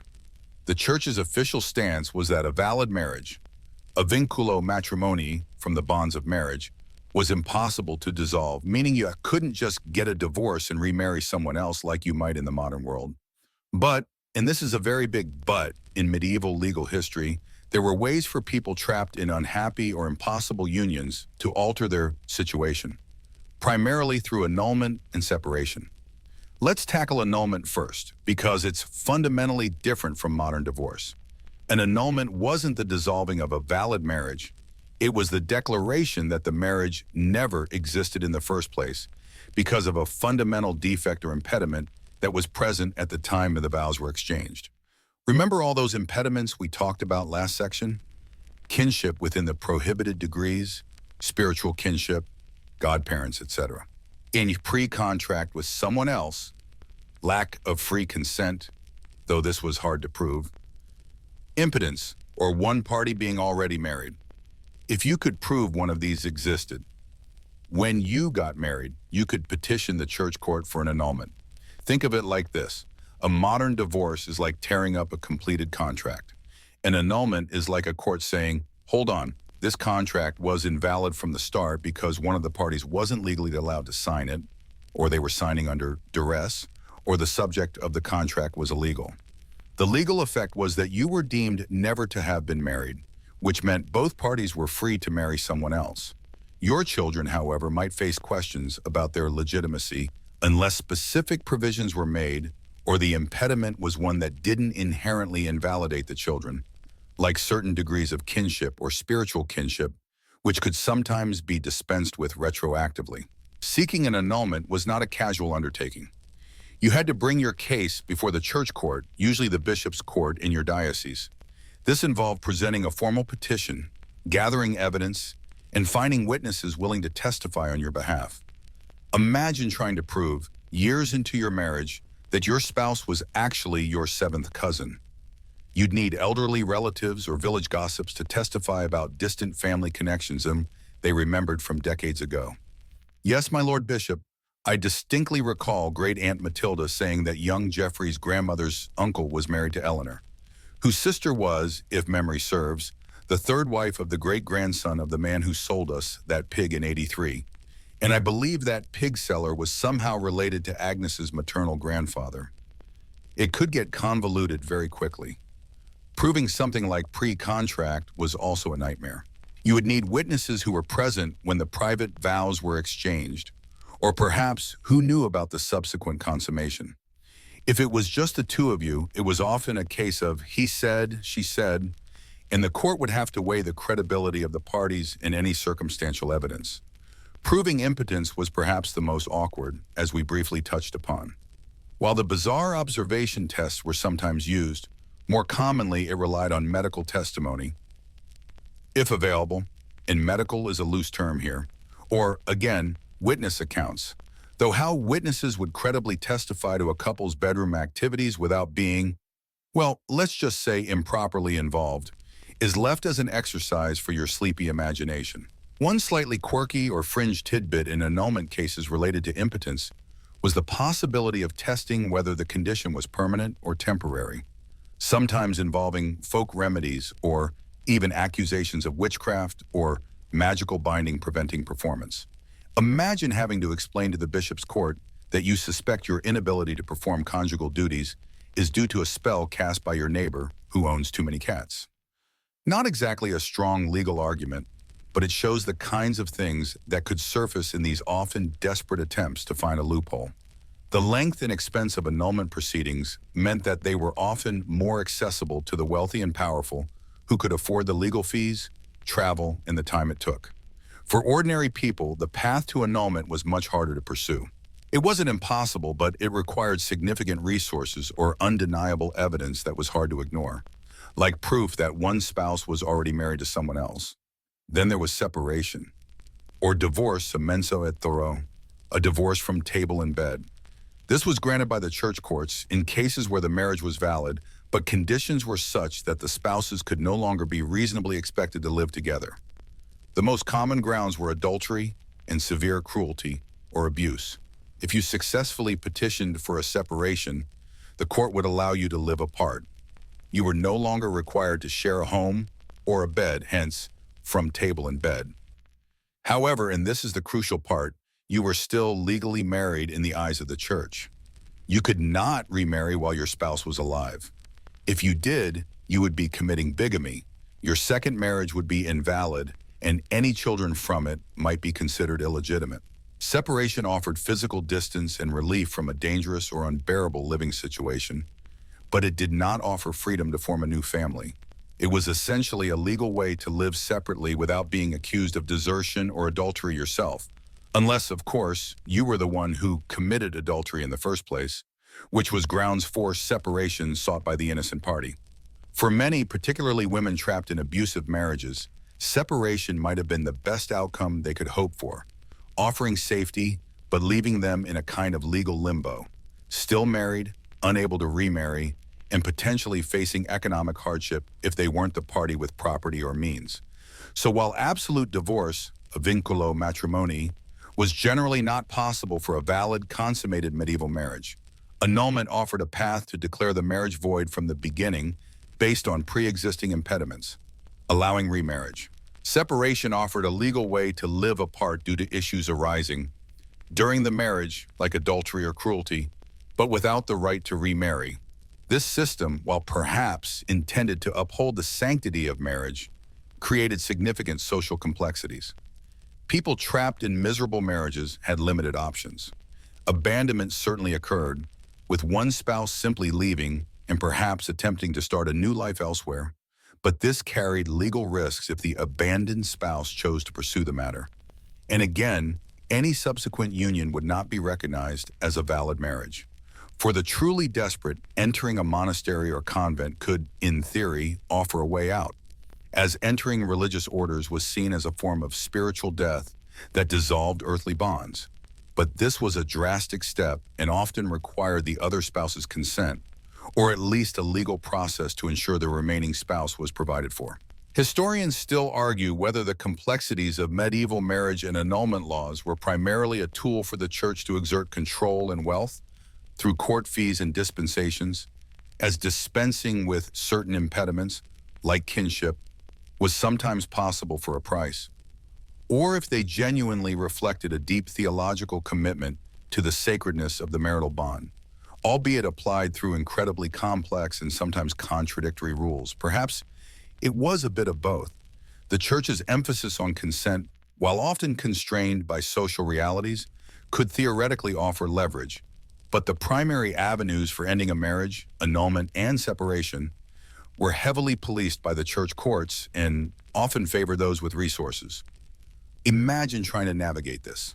You thought finding out if you were related to your sweetheart was hard? Now imagine trying to prove your spouse was impotent 20 years ago, or that your distant relatives were secretly married before your parents arranged your union, all while dealing with biased judges, unreliable witnesses, and a legal system that spoke Latin. It makes getting a driver's license at the DMV seem like a spa day by comparison.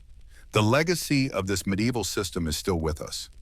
The concept of annulment exists in many legal systems today, distinct from divorce, often based on similar ideas of a marriage being invalid from the start.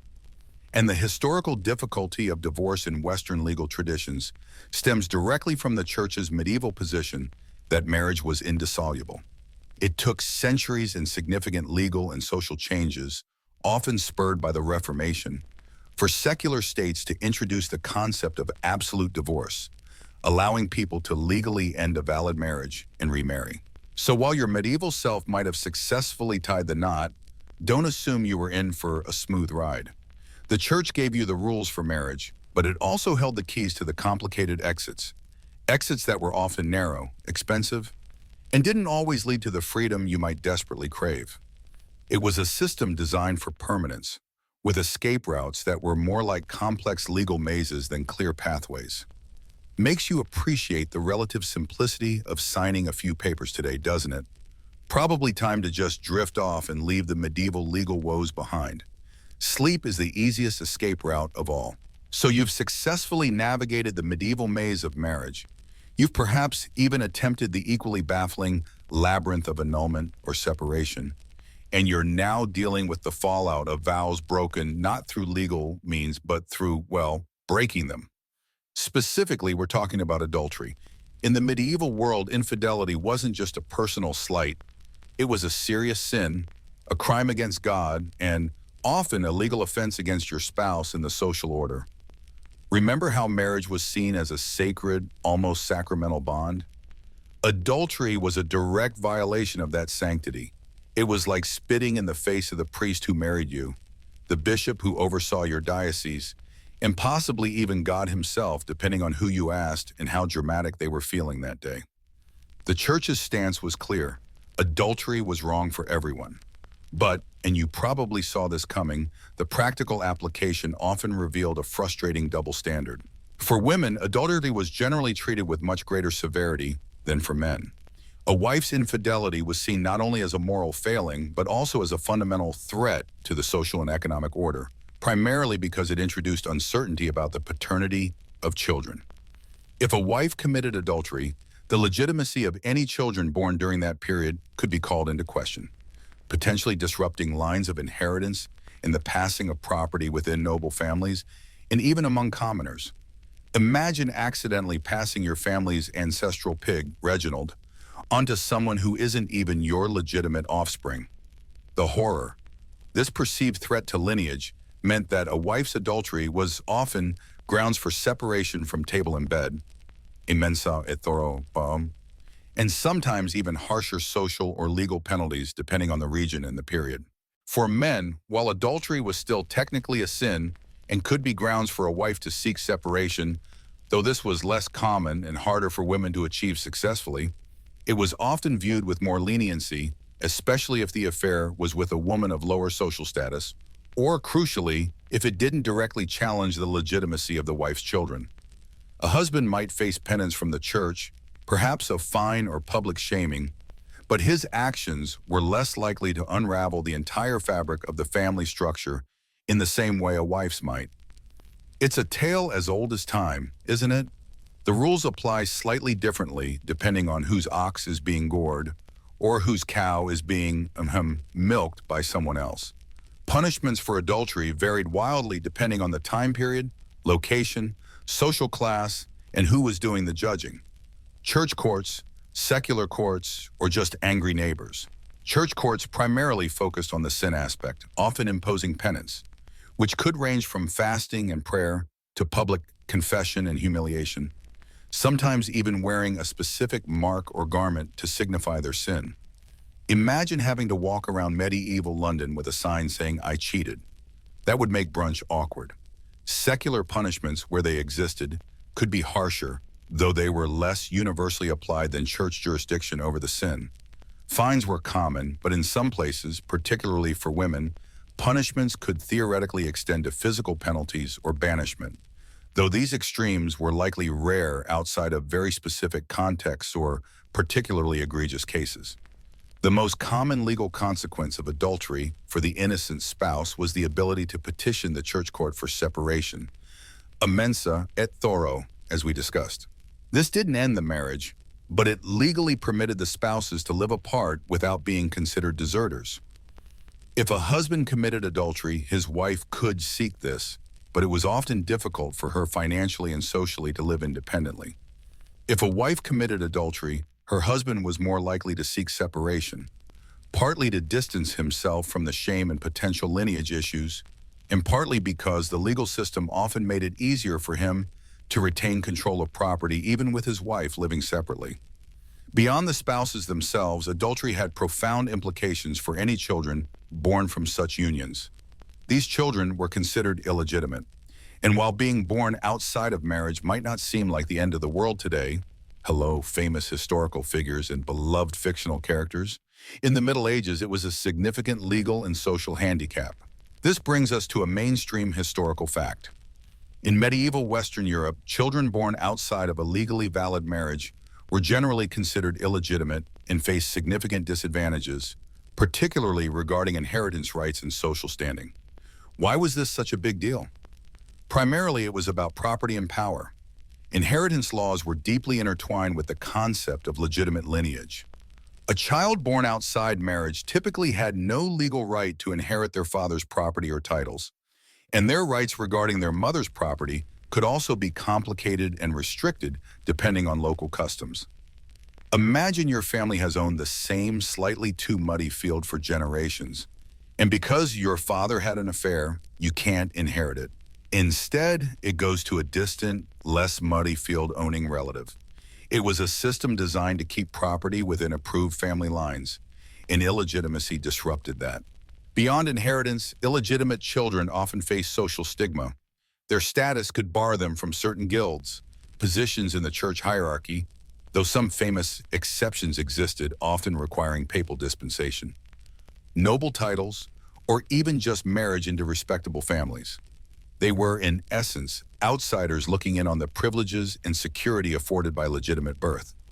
While some illegitimate children of powerful figures might be acknowledged, provided for, and even play significant roles, think of various bastard sons of kings or nobles who were granted lands or military commands, sometimes even legitimized, their path was always more precarious and dependent on the favor of their father, or sometimes, rarely, their mother if she held significant power or property. Now, was there any way out of the bind of illegitimacy? Yes, occasionally offering a slightly quirky or fringe tidbit. While the default was disadvantage, illegitimacy could sometimes be legitimized through various means. The most common, though still not universally accepted everywhere or at all times, was the subsequent marriage of the parents. If a couple had children while unmarried and then later married, the church often recognized these children as legitimate from the time of the marriage, though secular law in some regions might still consider them illegitimate for inheritance purposes regarding lands already acquired before the marriage. It was a bit of a legal gray area, adding to the overall confusion. Other rarer forms of legitimization included papal dispensations, where the Pope, for sufficient reason and often a not-so-small fee, could declare a child legitimate. Royal decrees or acts of parliament in some developing secular legal systems could also, on occasion, legitimize individuals, particularly those of noble or royal blood, whose status impacted the political landscape. So while the system heavily disfavored illegitimacy, powerful parents with the right connections and cash could sometimes find a workaround. It was like a medieval VIP bypass lane for legal status. This system of defining and disadvantaging illegitimacy was a core feature of medieval social structure, tightly bound to the control of property, the maintenance of social hierarchies, and the church's emphasis on the sanctity of marriage.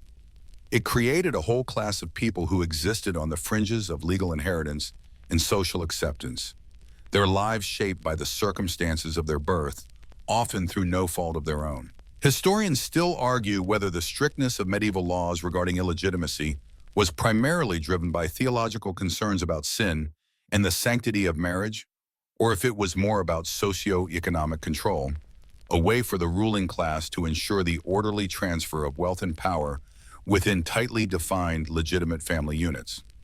Perhaps the truth, as is often the case, lies somewhere in the middle, with religious doctrine providing the framework and social realities shaping its application and enforcement. The concept of illegitimacy itself wasn't necessarily invented in the Middle Ages, but the legal and social structures built around it certainly solidified during this period under the influence of both canon, church law, and developing secular laws. Trying to navigate this medieval landscape sounds utterly exhausting, doesn't it? Imagine trying to get ahead in life, trying to secure a good marriage or a decent job, only to find a constant roadblock because your parents weren't married when you were born. It makes filling out modern job applications feel like a breezy walk in the park. At least today, your parents' marital status isn't usually the first thing they ask for, though maybe don't give them ideas. So while marriage was the ideal, adultery was the ever-present risk, carrying spiritual, social, and legal penalties. And for the children caught in the middle, illegitimacy was a harsh reality, often limiting their opportunities from birth. It was a system that prioritized order and lineage, sometimes at the expense of individual fairness or compassion. A far cry from the complexities we see today, perhaps, but rooted in concerns about family, property, and social stability that still resonate, even if the specific legal definitions have changed. Probably best to just let these historical complexities fade away and drift off to sleep, leaving the medieval moral police and inheritance lawyers far behind. So you've grappled with the rules of marriage, the messy business of annulments, the murky world of illegitimacy resulting from affairs, and the general disapproval of sex outside the marital bed. But the medieval authorities weren't just concerned with who you were having sex with or if you were married. They were also intensely interested in how you were having sex. And trust me, their list of forbidden acts was long, detailed, and sometimes, frankly, mind-boggling. This brings us to the realm of specific sexual practices deemed sinful and often criminal. The primary lens through which these acts were viewed was theology. Remember how the church's influence permeated everything? Sexual ethics were deeply intertwined with interpretations of Scripture. The writings of early church fathers like Augustine and Thomas Aquinas, and the concept of natural law, God's intended order for the universe. At the heart of many prohibitions was the idea that sex was primarily for procreation.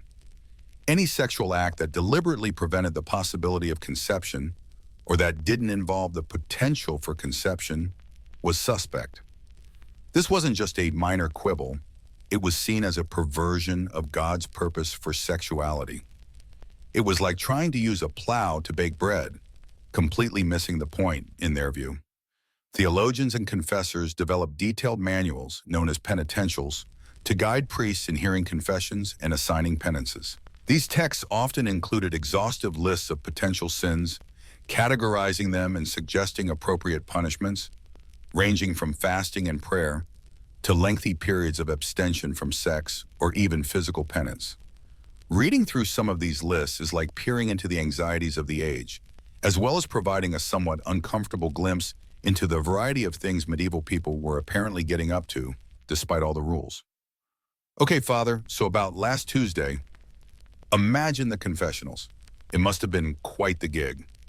One major category of forbidden acts fell under the umbrella of peccatum contra naturam, or sin against nature. This was a broad term used to condemn acts that were considered unnatural, primarily because they couldn't lead to procreation. This concept was incredibly significant and formed the basis for condemning a wide range of behaviors. A mainstream historical fact here is that medieval theologians and legal codes, heavily influenced by Aristotle and Christian theology, widely condemned sexual acts considered contra naturam, classifying them as particularly grave sins because they violated the perceived natural purpose of sex, procreation. What fell under this broad, disapproving umbrella? Oh, a lot of things that might seem perfectly normal or entirely private to us today. Masturbation, for instance, was generally considered a sin, sometimes a grave one, as it involved sexual pleasure without the possibility of procreation within marriage.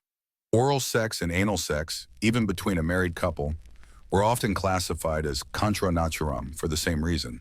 Any form of non-procreative sex, regardless of the partners, could potentially be included. Bestiality, naturally, was also considered contra naturam and was viewed with utter horror and condemned in the strongest terms, often facing severe secular penalties alongside religious condemnation. Even within the confines of heterosexual marital sex, certain positions or practices could be frowned upon if they were thought to hinder conception or were simply deemed unnatural or purely for pleasure. Some penitentials even debated the sinfulness of missionary position if the intention was solely pleasure rather than procreation. Though thankfully, perhaps, this level of intrusive theological micromanagement wasn't universally applied with full force. It suggests an almost comical level of detail in policing of private life, doesn't it? Trying to legislate the position of a couple in bed feels less like divine guidance and more like awkward nosiness. The severity of the sin and the resulting penance depended on various factors. Whether the act was performed alone or with another, the identity of the partners, spouse, unmarried person, same-sex animal, with penalties escalating dramatically. And whether the act was habitual or a one-off lapse, a single act of masturbation might result in a few days of fasting, while repeated acts of sodomy could lead to years of harsh penance, or worse, secular prosecution and execution in some regions. Speaking of sodomy, this was perhaps the most condemned of the contra naturam acts, especially when it involved two men. While the term sodomy in the medieval period was often used more broadly to encompass various non-procreative acts, including bestiality and sometimes even female-female sex, its association with male-male sexual acts became particularly strong and terrifying. The condemnation was rooted in interpretations of the biblical story of Sodom and Gomorrah, which was often understood as divine punishment for this specific sin. The severity with which sodomy was viewed led to it being one of the few sexual sins that secular authorities increasingly felt compelled to prosecute with the harshest penalties, including burning or execution, seeing it not just as a sin against God, but a fundamental threat to the social and cosmic order. It was the medieval equivalent of flipping the divine switch to off, apparently. Contraception and abortion also fell under forbidden categories, though perhaps less as specific acts, in the same way as sexual practices and more as attempts to thwart the natural outcome of sexual acts. Using herbs, amulets, or other methods to prevent conception or terminate a pregnancy was seen as interfering with God's will in the natural process of procreation.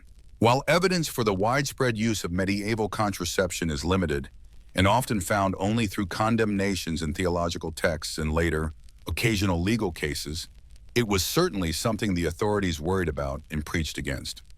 Abortion, especially once quickening the perception of fetal movement had occurred, was generally considered a grave sin, sometimes even a form of homicide, though the legal definitions and penalties varied. One quirky or fringe tidbit about these forbidden acts concerns the sheer variety and specificity sometimes found in penitential manuals. Some lists would delve into astonishing detail, like assigning different penances based on the frequency of masturbation, or distinguishing between different levels of sinfulness for different non-procreative acts within marriage. There was even discussion about whether kissing could be sinful depending on whether it involved passion or was merely a polite greeting. Imagine confessing to a priest that you weren't sure if you enjoyed that kiss with your spouse too much. It suggests a level of minute moral scrutiny that is both fascinating and utterly exhausting to contemplate. It's like a medieval spreadsheet for sin, with different formulas for calculating your divine debt. The enforcement of prohibitions against these private acts was, predictably, inconsistent. Unlike adultery or fornication, which might become public knowledge due to pregnancy or scandal, acts like masturbation or specific practices within marriage were largely confined to the private sphere. Detection often relied on self-confession or occasionally accusations from neighbors or spouses, perhaps in the context of broader disputes. The primary mechanism for addressing these sins was the confessional, where the priest's role was to guide the penitent towards repentance and assign appropriate penance. This system relied heavily on individuals voluntarily admitting their sins, which leads you to wonder just how comprehensive the actual enforcement was compared to the detailed lists in the penitentials. It feels like trying to police people's thoughts, ultimately impossible, but you can certainly make them feel guilty about it. Historians still argue whether the emphasis on contra naturam, acts in theological writings, reflected a genuine widespread problem, or was primarily a tool for shaping and controlling sexuality according to clerical ideals. Were people genuinely engaging in these acts frequently, or were the elaborate discussions in penitentials more about theoretical sin and creating a framework for moral discipline, regardless of how often the sins actually occurred? It's hard to know whether the extensive lists of forbidden acts were born out of a genuine pastoral need to address common behaviors, or if they represented a more abstract, theoretical mapping of all the ways one could potentially misuse sexuality in the eyes of God, creating a comprehensive guide to sinfulness just in case. Regardless of the frequency with which these acts were committed or confessed, the strong theological condemnation of non-procreative sex had a profound impact on medieval attitudes towards sexuality.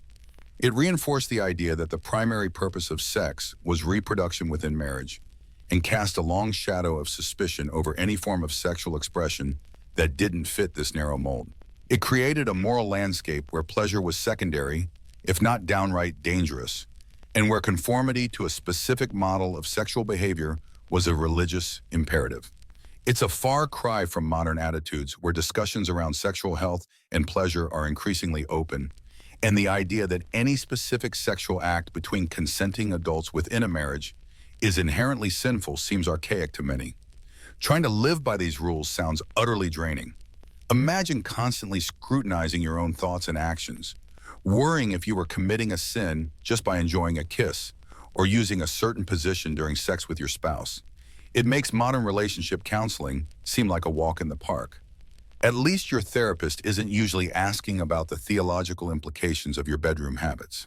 So while marriage was the approved vessel for sexuality, and adultery, fornication the obvious deviations, the medieval moral framework extended much further, regulating the form of sexual acts themselves. The condemnation of peccatum contra naturam created a category of particularly heinous sins, emphasizing procreation as the sole legitimate purpose of sex and casting a pall over anything else. It was a system designed to control bodies and desires, rooted in deep theological convictions about the natural order. And while enforcement was perhaps patchy for the most private acts, the moral framework it established was clear and pervasive. You can almost feel the weight of those medieval anxieties, can't you? Best to let those sink into the past now and just focus on getting comfortable. So you've got the official church weighing on approved sow, married, procreative, the definitely not approved stuff, contra naturam, adultery, fornication, and the sliding scale of sinfulness depending on the details. But the medieval gaze wasn't just focused inwards, scrutinizing the bedrooms of the faithful. It also turned outwards towards those deemed to be outside the fold.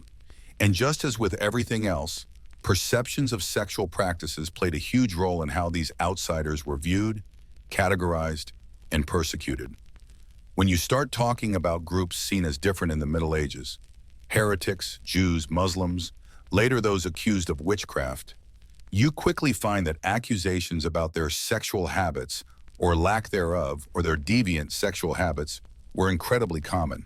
It's like the medieval imagination went straight to, okay, their beliefs are wrong, so their sex must be wrong too.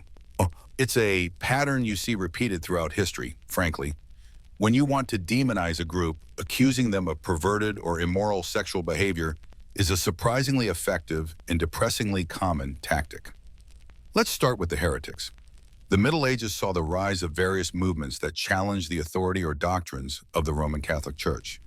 Groups like the Cathars in southern France, the Waldensians in the Alps, and others popped up offering alternative spiritual paths. And how did the church and secular authorities often portray them? Not just as holding incorrect theological views, but as morally degenerate, particularly in their sexual lives. You see, if you were a pious, Orthodox Christian, Your sexuality was supposed to be contained within marriage, primarily for procreation and avoiding anything deemed unnatural. So if you wanted to paint a picture of someone who was the opposite of pious and orthodox, what better way than to accuse them of engaging in all the forbidden sexual practices? But worse, accusations against heretics often included things like orgiastic rituals, incest, promiscuity, abandoning marriage entirely, or engaging in sodomy as part of their twisted ceremonies. It was a way to make them seem utterly repulsive, not just spiritually but physically and morally. Consider the Cathars, for example. Their beliefs were complex, drawing on dualism, the idea of a good god of spirit and an evil god of matter. Some of their more ascetic adherents, the perfects, aimed for extreme purity, often eschewing sex and marriage altogether, seeing the physical world and procreation within it as trapping souls in evil matter. Now, you might think this abstinence would make them seem more pure, right? Wrong. Their critics twisted this. They accused Cathars of engaging in hypocrisy, claiming their public asceticism hid secret, depraved sexual practices behind closed doors. It was a double-edged sword. Either they were too ascetic, rejecting God's gift of marriage, which was bad, or they were secretly debauched, which was also bad and much more exciting fodder for propaganda. A mainstream historical fact here is that accusations of sexual immorality, including promiscuity, orgies, and sodomy, were a standard and powerful propaganda tool used by the medieval church and secular authorities against perceived heretics, serving to demonize them in the eyes of the populace and justify persecution like crusades and the Inquisition. These weren't just minor slanders, they were central to constructing the image of the heretic as fundamentally evil and a threat to the moral order. The Inquisition, established in the 13th century to combat heresy, relied heavily on confessions and testimony, often extracted under duress. This environment was ripe for the spread of lurid accusations. People, perhaps trying to save themselves, might confess to or accuse others of the very acts the inquisitors expected to hear about. Devil worship, kissing a devil's anus, a charming detail that pops up in later witchcraft accusations too, but had roots in earlier heresy trials. And yes, various forms of group sex or sex with demons. These accusations often serve to link heresy directly to demonic influence and the rejection of divine and natural law, of which sexual order was a crucial part. If heretics were having sex in unnatural ways or engaging in promiscuity or incest, it was proof, in the medieval mind, that they had abandoned God's order and fallen under the sway of the devil. It neatly tied theological error to moral corruption, making the heretic not just someone who believed the wrong things, but someone who lived in a disgusting, dangerous, and sexually perverse way. Now let's turn to another group often cast as outsiders, the Jews. Jewish communities lived alongside Christian populations in many parts of Europe, but often in a precarious position, subject to discrimination, expulsion, and violence. Again, you find that sexual stereotypes and anxieties played a significant role in Christian perceptions of Jews. Christian authorities were deeply concerned about interfaith relationships, particularly between Christian women and Jewish men. The penalties for such relationships were often incredibly severe, sometimes including execution, especially for the Jewish partner. This wasn't just about protecting Christian purity, it was also tied into economic anxieties, fears of Jewish influence, and religious anxieties, fears of Christian conversion to Judaism, or simply the pollution of the Christian body politic. Laws strictly segregating Jewish and Christian populations and prohibiting sexual contact were common across medieval Europe. It felt like a medieval version of trying to keep oil and water separate, but with much higher stakes. Beyond concerns about relationships, anti-Semitic stereotypes often included grotesque and distorted ideas about Jewish sexuality. Accusations of ritual murder, the infamous blood libel, where Jews were accused of killing Christian children to use their blood, sometimes had sexual undertones or were linked to broader accusations of Jewish depravity. Jews were sometimes portrayed as hypersexual or, conversely, as sterile and infertile, depending on the narrative needed to demonize them. They might be accused of desecrating Christian symbols, like the host, often with implied sexual violence or inversion of Christian rituals. While Jewish tradition had its own complex and detailed laws regarding sex, marriage, and family life, based on rabbinic interpretations of the Torah and Talmud, these were often ignored or misunderstood by Christian authorities. For instance, Jewish law has very specific rules about marital relations, purity, and permissible sexual acts within marriage. However, Christian stereotypes focused on perceived differences or invented depravities, using them to paint Jews as fundamentally alien and morally corrupt. It was easier to invent lurid tales than understand actual religious practice. One quirky or fringe tidbit related to these accusations against outsiders is the bizarre specificity they sometimes took.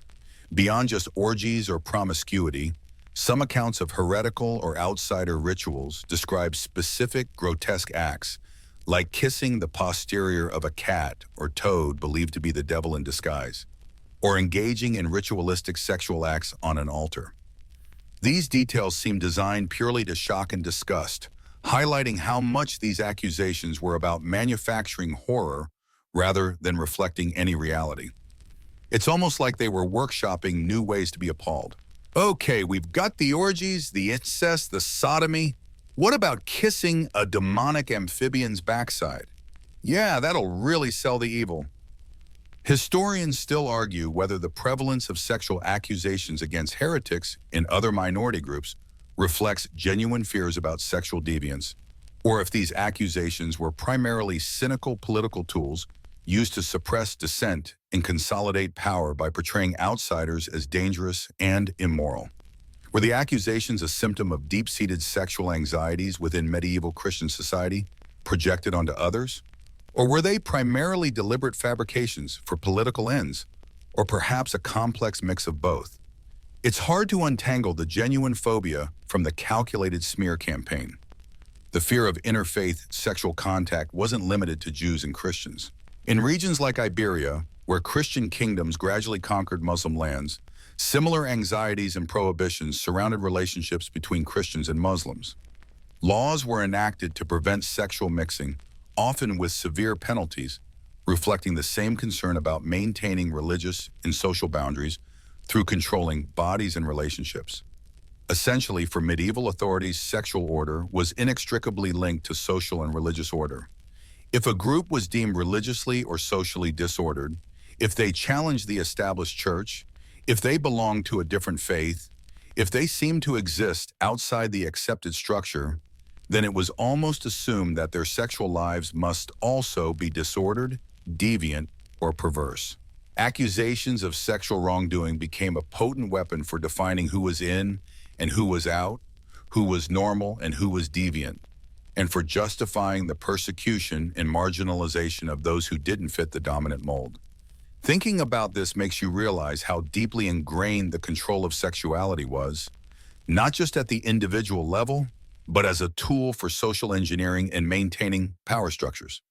By portraying heretics as having depraved orgies and Jews as engaging in sinister, secretive sexual acts, the authorities weren't just describing perceived behaviors. They were actively constructing identities of otherness that served to justify violence and discrimination. It's a chilling reminder of how easily fear and prejudice can twist something as fundamental as human relationships and desire into a weapon. So you've seen the intricate rules governing Christian bodies, the theological gymnastics around what counted as natural sex, and now how those same anxieties and controls were projected onto outsiders, turning alleged sexual deviance into a badge of heresy or otherness, a justification for exclusion and harm. It paints a picture of a society deeply, perhaps unhealthily, preoccupied with regulating who had sex with whom, how, and why, especially when those individuals didn't conform to the expected religious or social norms. You can almost feel the weight of that collective anxiety pressing down. So you've been journeying through the various layers of medieval sexual anxiety and control, the church's broad-stroke definitions of sin, the anxious dissection of specific acts, the projection of deviance onto outsiders. Now you turn your gaze inwards, not just to the lay bedroom, but into the very heart of the religious world itself, the monastery. Because while the church was busy telling everyone else how to behave, its own members, especially those who had taken the most stringent vows, faced perhaps the most intense and perpetual struggle with the demands of medieval sexual morality. You see, the monastic life, for monks and nuns, was theoretically a life aimed at transcending the fleshy world, a path to spiritual perfection that often explicitly involved rejecting the very things considered normal and even holy for the laity, like marriage and procreation. The ideal was celibacy, a complete abstinence from sexual activity, a commitment to perpetual chastity. This wasn't just seen as a virtuous choice, it was framed as a higher calling, an attempt to live an angelic life on earth, free from the distractions and demands of family, inheritance, and carnal desire. If the married state was good, the chaste state was, according to medieval theology, better. It was like choosing the spiritual platinum package over the standard gold. Entering a monastery meant taking solemn vows, and the vow of chastity was one of the bedrock commitments, alongside poverty and obedience. You weren't just promising to avoid sex, you were promising to dedicate your entire physical being, your desires, your very essence to God alone. It was a profound, all-encompassing pledge. Imagine signing up for that, knowing it was for the rest of your life, in a world where the afterlife was intensely real, and breaking a vow was not just a social faux pas, but a grave sin with eternal consequences. That's some serious pressure. But here's the thing, and the medieval sources are remarkably, sometimes painfully candid about it. Monks and nuns were still human. They had bodies, they had desires, they had temptations. The monastery, despite its thick walls and rigorous schedules, wasn't a magic force field against the flesh. In fact, for some, the constant suppression and spiritual focus might have paradoxically amplified the very urges they were trying to overcome. It's like trying really hard not to think about cake. Suddenly, all you can think about is cake, but in this case, the cake could send you to hell. Monastic rules developed and refined over centuries, like the rule of Saint Benedict, which was dominant in Western Europe, are filled with prescriptions designed to help monks and nuns maintain their chastity. They reveal a deep understanding, and perhaps a deeper anxiety, about the persistent power of sexual temptation. These weren't abstract guidelines. They were practical, sometimes very practical, measures to keep the monks and nuns on the straight and narrow, or at least make it significantly harder for them to stray. One of the most fundamental rules was segregation. Men's monasteries were strictly separate from women's convents. This seems obvious, but the rules went further. Even within the monastery, steps were taken to limit private interactions. Monks and nuns often slept in communal dormitories, not private cells, especially in earlier periods. This wasn't just about fostering a sense of community. It was a direct measure to prevent secret meetings or solitary acts of, well, you can guess. Having your abbot or abbess potentially within earshot was a pretty effective deterrent, though perhaps not conducive to a good night's sleep. Speaking of dormitories, there were often detailed rules about how you slept. Some rules dictated that you must sleep fully clothed or wear certain garments. Others specified how beds should be arranged, sometimes requiring a certain distance between them. It wasn't exactly a luxury spa experience. And the rules weren't just about preventing intercourse. They were about preventing any kind of sensual indulgence. This included rules about looking, touching, and even talking. Monks and nuns were often instructed to avoid gazing upon others, especially those of the opposite sex, for fear that even a look could ignite desire. They were supposed to keep their eyes downcast, focusing inward or on their prayer book. Imagine trying to navigate life perpetually looking at your shoes. You'd trip constantly, which I suppose would at least be a physical distraction from fleshly thoughts. Physical contact was, of course, highly restricted. Not just sexual contact, but seemingly innocuous touches, hugs, casual brushes, even holding hands. These were generally forbidden between members of the opposite sex, and sometimes even between members of the same sex if they were seen as potentially fostering unhealthy attachments or, gasp, effeminacy in men.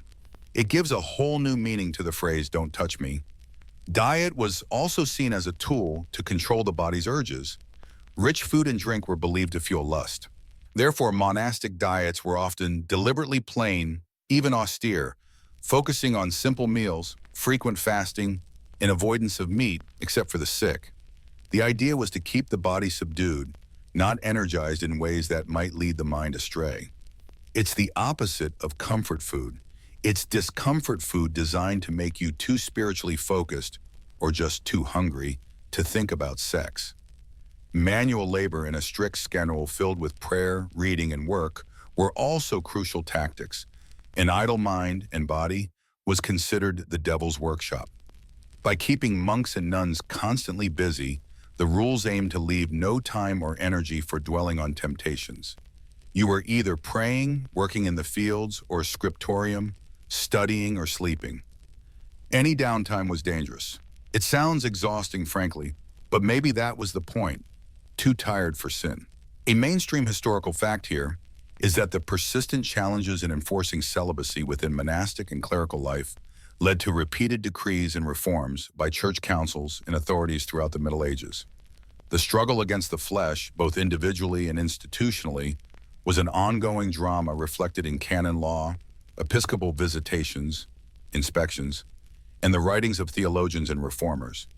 It wasn't a problem that was solved once and for all. It was a constant battle requiring perpetual vigilance and new rules.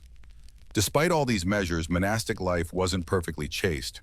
Scandalous stories abound in the historical record, from casual affairs between monks and nuns in neighboring houses, to abbots keeping mistresses, to more systemic issues uncovered during visitations. Sometimes monastic life was chosen not out of deep piety, but as a career path for younger sons and daughters of nobility, and not everyone who took the vows felt the same religious conviction or had the same capacity for asceticism. The human element, with all its desires and weaknesses, was always present, bumping up against the rigid spiritual ideal. The punishments for breaking the vow of chastity were severe, ranging from harsh penances, fasting, public humiliation, extra prayers or labor, to imprisonment within the monastery walls, and in the most serious cases, expulsion from the order, which could leave the individual utterly destitute and socially ruined.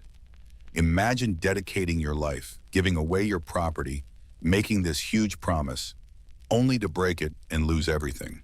One quirky or fringe tidbit is that some monastic rules even addressed how monks and nuns should handle things like bathing, infrequent and often communal, perhaps to reduce individual sensual pleasure, and personal grooming, minimalist, to avoid vanity and physical allure. There are also accounts of specific temptations, like visions of demons appearing as beautiful women or men, or insidious thoughts planted by the devil during prayer or sleep. The battle for chastity was seen as not just an internal struggle, but a cosmic one, with supernatural forces actively trying to lead the religious astray. It wasn't just your hormones acting up, it was potentially Satan himself having a go. Historians still argue whether the frequency of recorded monastic sexual transgressions in visitation records and other sources reflects a widespread breakdown of discipline, or if these documents are primarily evidence of the increased efforts by reforming bishops and abbots to identify and stamp out behavior that had perhaps been more tolerated in earlier periods. Was the 13th century really more prone to monastic scandal than the 10th? Or were people just looking harder and writing more about it? It's tricky to say definitively whether there was more sinning happening or just more reporting of it. The struggle for chastity wasn't unique to monks and nuns, of course. The church also increasingly pushed for celibacy among the secular clergy, priests, bishops, etc. This was a much harder battle, as many local priests had historically been married or lived with partners.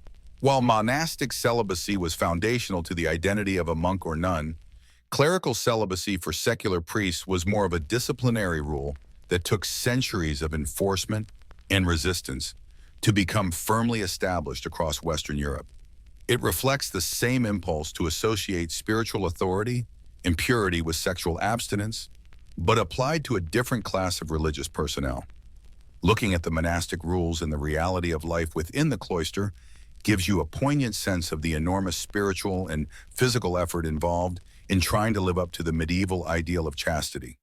It wasn't just a passive state, It was an active, constant battle against the body's natural inclinations, supported by a rigid structure of rules, rituals, and communal living designed to keep the lid on desire. The fact that the rules were so detailed and the records contained so many instances of them being broken tells you just how powerful the forces of human nature were, even within walls built specifically to contain them.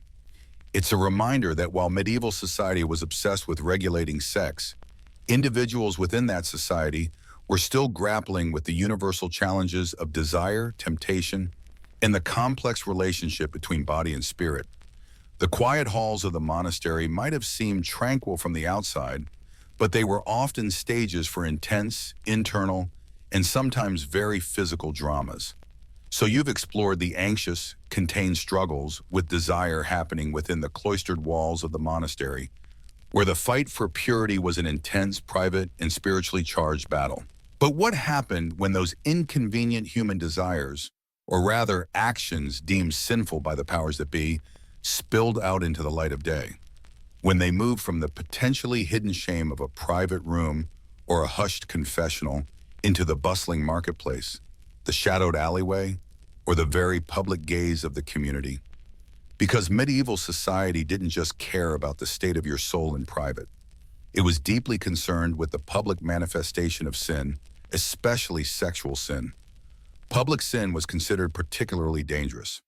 It wasn't just an offense against God, it was a potential threat to the social order, a bad example to others, and something that could provoke divine wrath upon the entire community.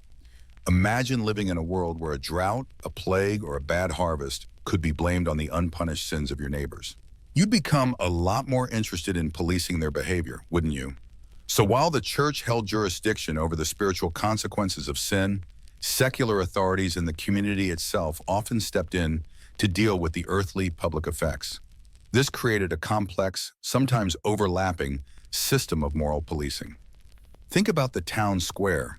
This was the heart of urban life, where merchants traded, people gossiped, justice was dispensed, and punishments were meted out. And it was often here that public displays of sexual transgression were dealt with. The goal wasn't just to punish the individual, it was to purify the community and offer a very visible lesson to everyone else. Deterrence through public humiliation was a key feature of medieval justice, and sexual offenses were prime candidates for this treatment. One of the most common targets of public policing was prostitution. While often officially condemned by the church, prostitution existed in most medieval towns and cities. Authorities had a complicated relationship with it. They simultaneously tried to control and restrict it, while also sometimes recognizing its existence as a way to channel male sexual desire away from respectable women. It was a classic case of trying to manage a problem you couldn't eliminate. You might see prostitutes confined to specific streets or districts, identifiable by particular clothing, like a striped hood or a specific color, and subjected to fines or other regulations. Operating outside these designated areas, soliciting publicly on main streets, or breaking the rules could lead to public punishment. Imagine walking through town and seeing someone in the stocks, maybe with the sign detailing their offense, perhaps soliciting outside the tolerance zone, or failing to wear the required identification garment. Or you might see a prostitute paraded through the streets, perhaps with their head shaved or branded, as a public spectacle of shame. These weren't subtle reprimands, they were performances designed to shock and deter. It hammered home the message. Certain sexual behaviors, especially when they became public commerce, would not be tolerated without consequence. Adultery and fornication, sex outside of marriage, were also subject to public scrutiny and punishment, though often unevenly applied depending on social status. For noblemen, adultery might result in a fine or perhaps a penance imposed by the church. For a lower-class woman caught in adultery, the consequences could be far harsher. She might be publicly whipped, banished from the town, or forced to perform public penance, sometimes walking barefoot and scantily clad through the streets to the local church, holding a candle. Her partner might face similar, though often less severe punishment, reflecting the deeply ingrained patriarchal biases of the time. Remember that power dynamic we talked about? It certainly played out here. You could also see punishments for things like public lewdness or scandalous behavior. This could be anything from kissing in public, yes, sometimes even that could attract unwanted attention, to more overt displays of sexuality. The definition of scandalous could be pretty broad and depended on local customs and the zeal of the authorities.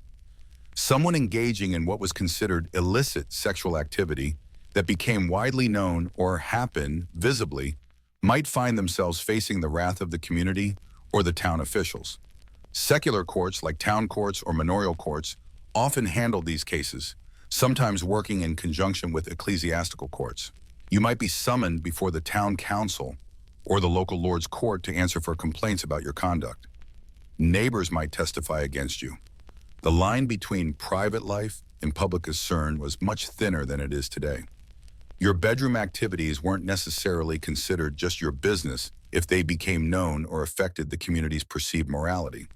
A mainstream historical fact is that towns and cities across medieval Europe often had explicit ordinances or bylaws dealing with sexual behavior in public spaces, outlining everything from where prostitutes could operate to prohibiting specific public displays of affection or lewdness.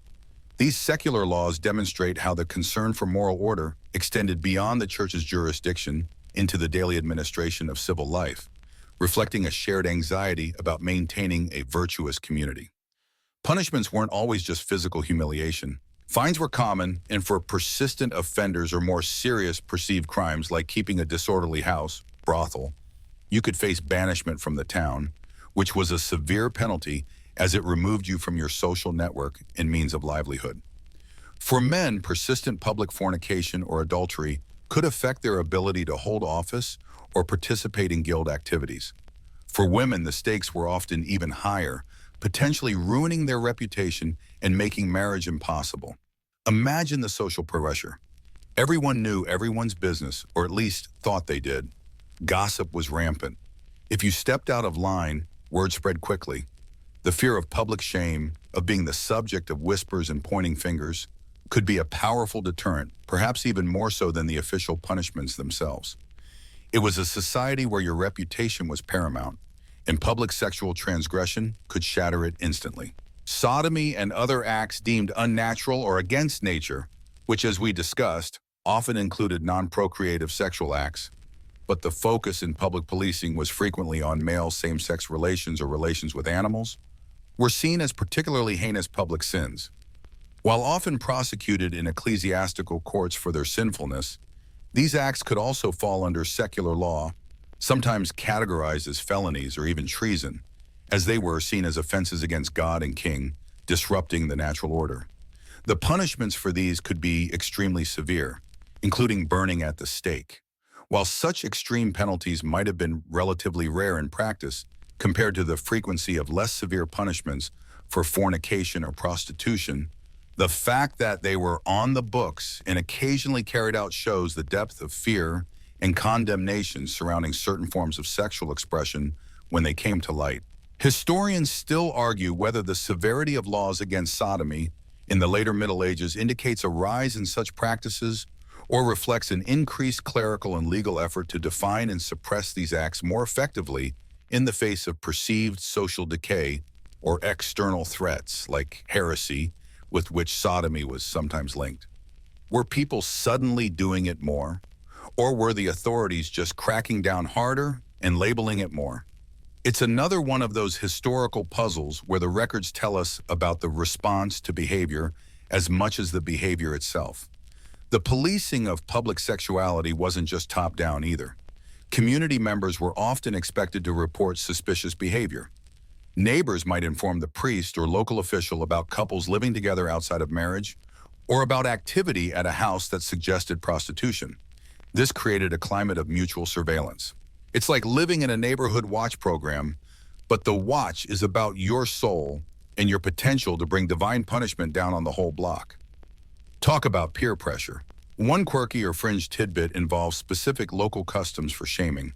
In some places, couples caught in public fornication or adultery might be paraded through the streets riding backward on a donkey, sometimes facing the tail, or forced to sit in a cucking stool and be dunked in water. These rituals weren't just punishments. They were forms of theater, designed to maximize public humiliation and make the offender a living example of what not to do. Imagine the sheer awkwardness of riding a donkey backward through town while everyone points and laughs. You'd probably think twice about doing that again. While the church was primarily concerned with the spiritual realm and the state of your soul, public displays of sinful behavior blurred the lines, bringing these matters into the secular sphere where they could impact social order, community reputation, and public health.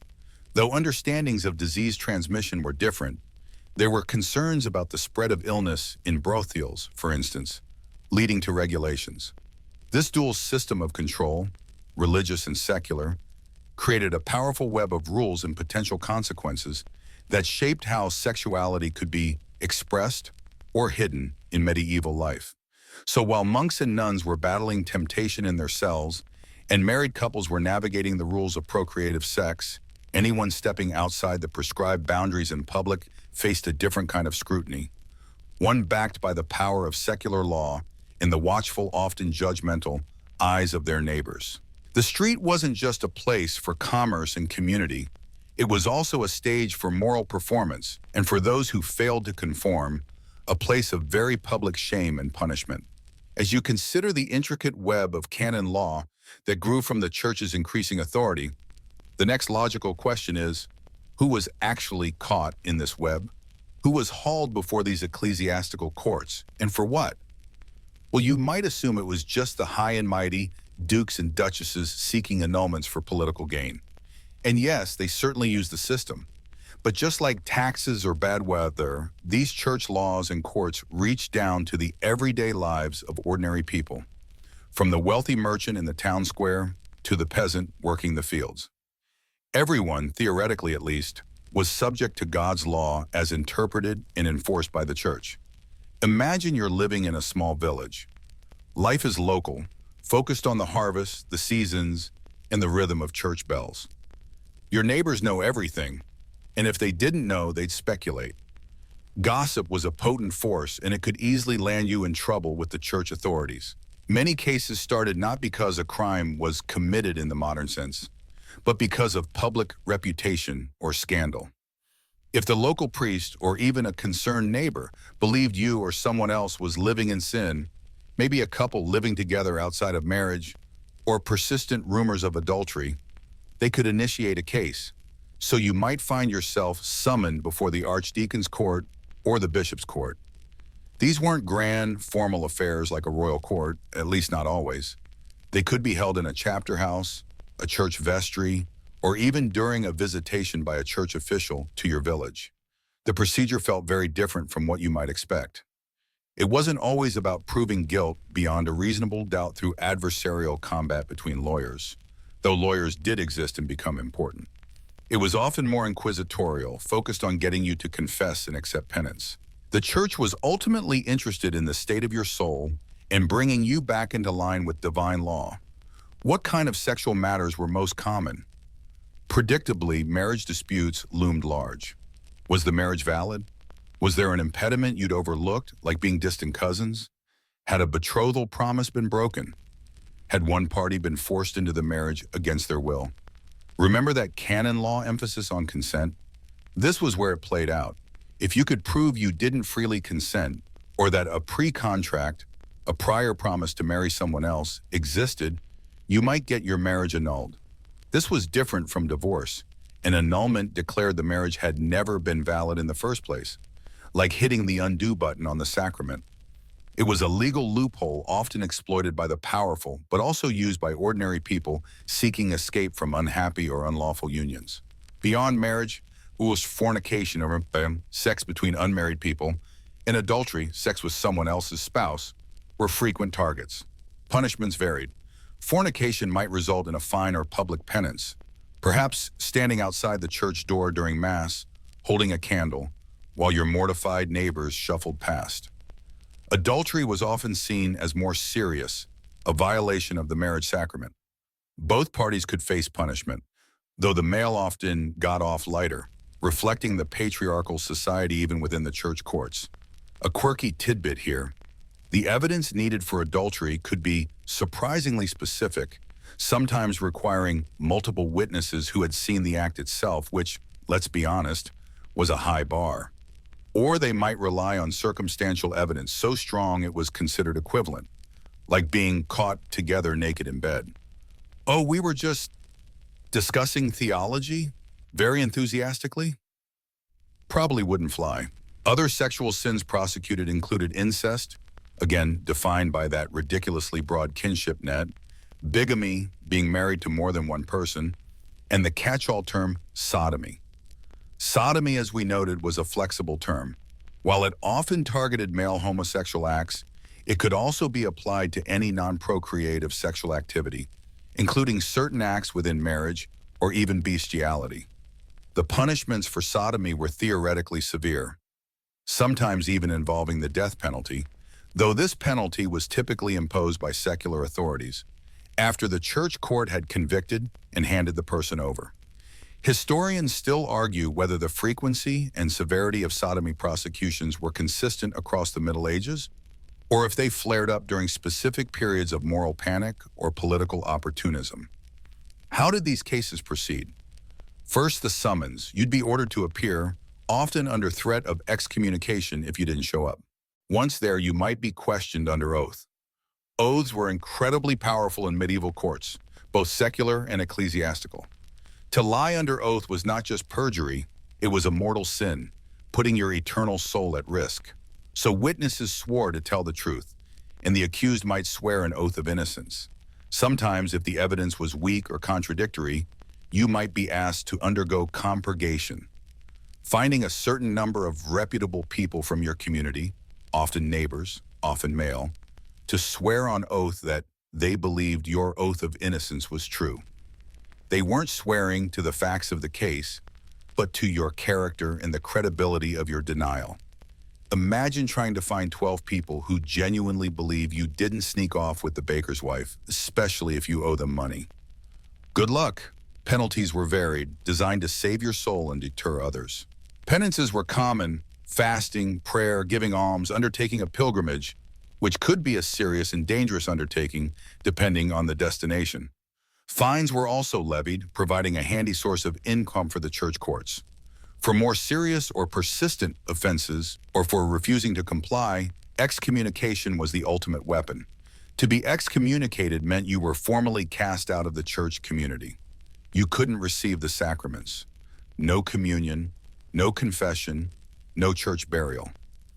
In a society where the church was central to daily life and salvation, this was devastating.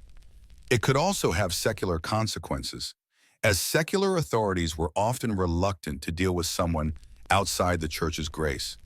A mainstream historical fact is that church courts handled a vast volume of cases related to these moral and marital issues, becoming a routine part of the legal landscape for medieval people alongside the secular courts dealing with land and crime. Consider the case of a young couple discovered to have been having premarital sex. The community knew, whispers spread, and eventually the parish priest felt compelled to act. They're summoned. They appear, perhaps nervous and ashamed. Under questioning, perhaps they confess. The penalty might be a public penance, standing at the church door for 3 Sundays, visible to everyone arriving for Mass, a silent sermon against temptation. Or perhaps they are fined, contributing to the local church's upkeep, their embarrassment compounded by the financial hit. They might be made to swear an oath that they will not repeat the offense and that they will marry promptly, if they are free to do so. The goal wasn't necessarily long-term incarceration or physical punishment by the court itself, though some forms of public shaming could be physical, like whipping, often carried out by secular officials on the church's orders. The primary goal was correction and spiritual healing. The influence of these courts extended beyond just punishment. They shaped social norms and expectations by defining what constituted a valid marriage, who could marry whom, and what sexual behavior was acceptable. The church courts actively constructed the moral landscape of medieval society. Even if someone managed to avoid being caught, the threat of being brought before the court, combined with the powerful social disapproval that followed public penance or excommunication, acted as a significant deterrent. Historians still debate the overall effectiveness of this system. Did people genuinely internalize these strict rules, or did they simply learn to be more discreet?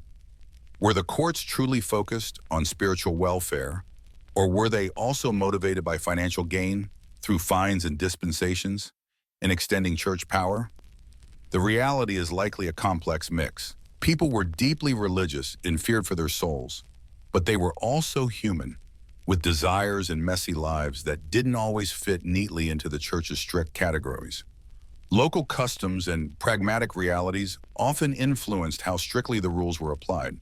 A poor peasant might face harsher judgment for open fornication than a wealthy noble who could pay a larger fine or pull strings for a dispensation. It wasn't always a level playing field. These courts, while sometimes perceived as meddling, were also accessible in ways secular courts weren't always, especially for women. A woman seeking to enforce a betrothal promise or challenging the validity of a marriage could potentially find recourse in the church courts, which theoretically offered equal standing before divine law, even if societal biases still influenced outcomes. However, navigating the system required resources, knowledge of the law, or access to someone who did, and the courage to face public scrutiny.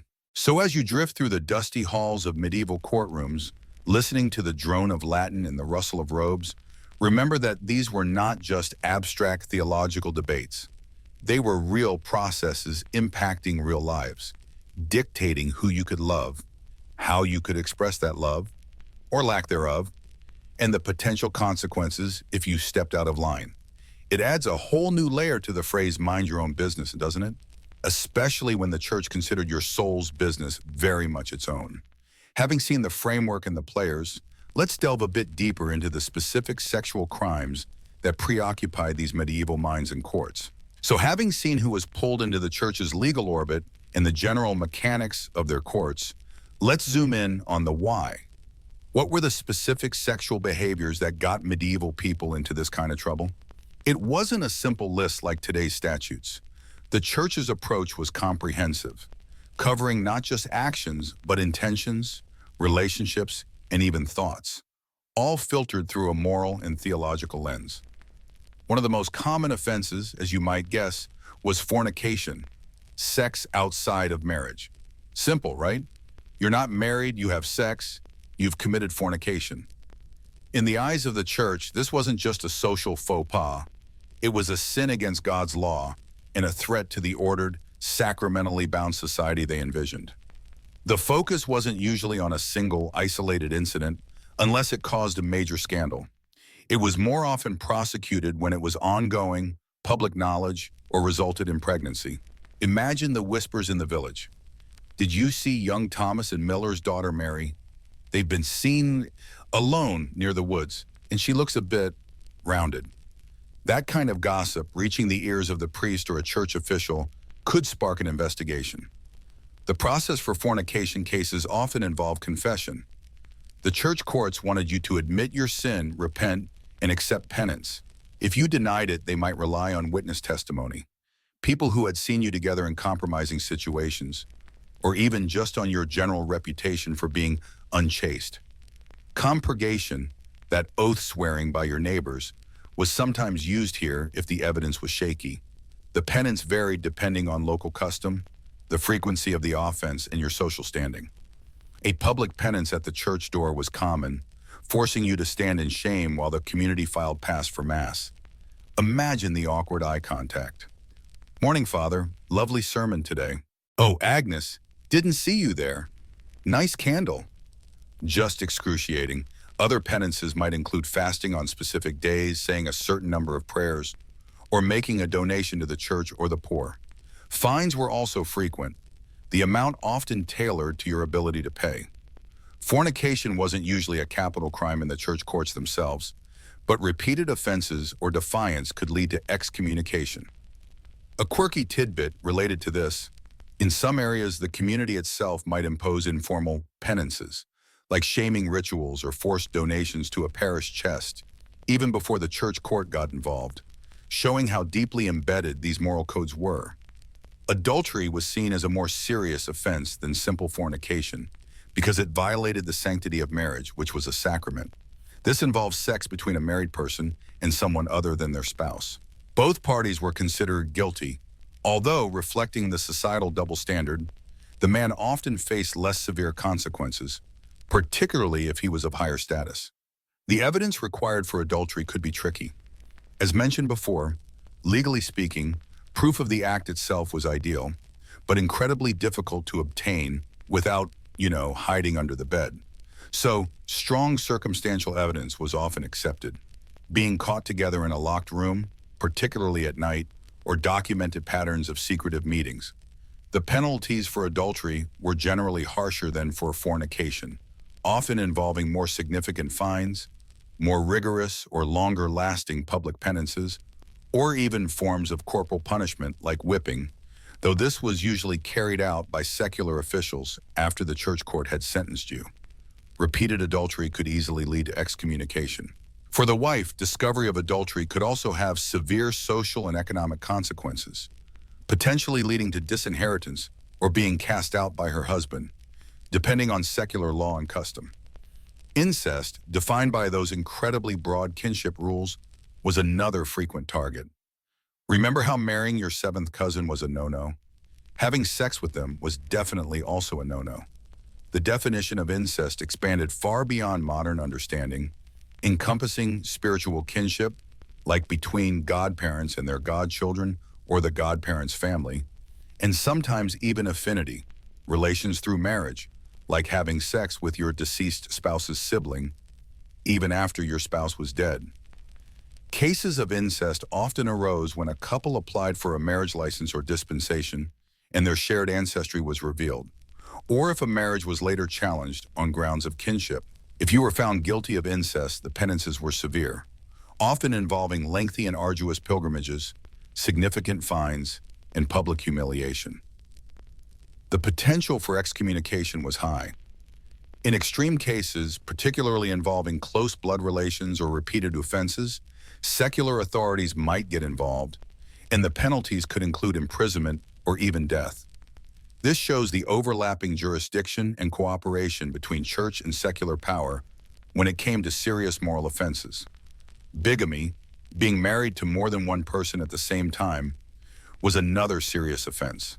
This wasn't just about polyamory, it was often about people who had married, left their spouse without a formal annulment, and then remarried elsewhere, or perhaps were simply lying about their marital status. Since marriage was a sacrament and legally binding for life, unless annulled, having two living spouses was a direct violation of canon law.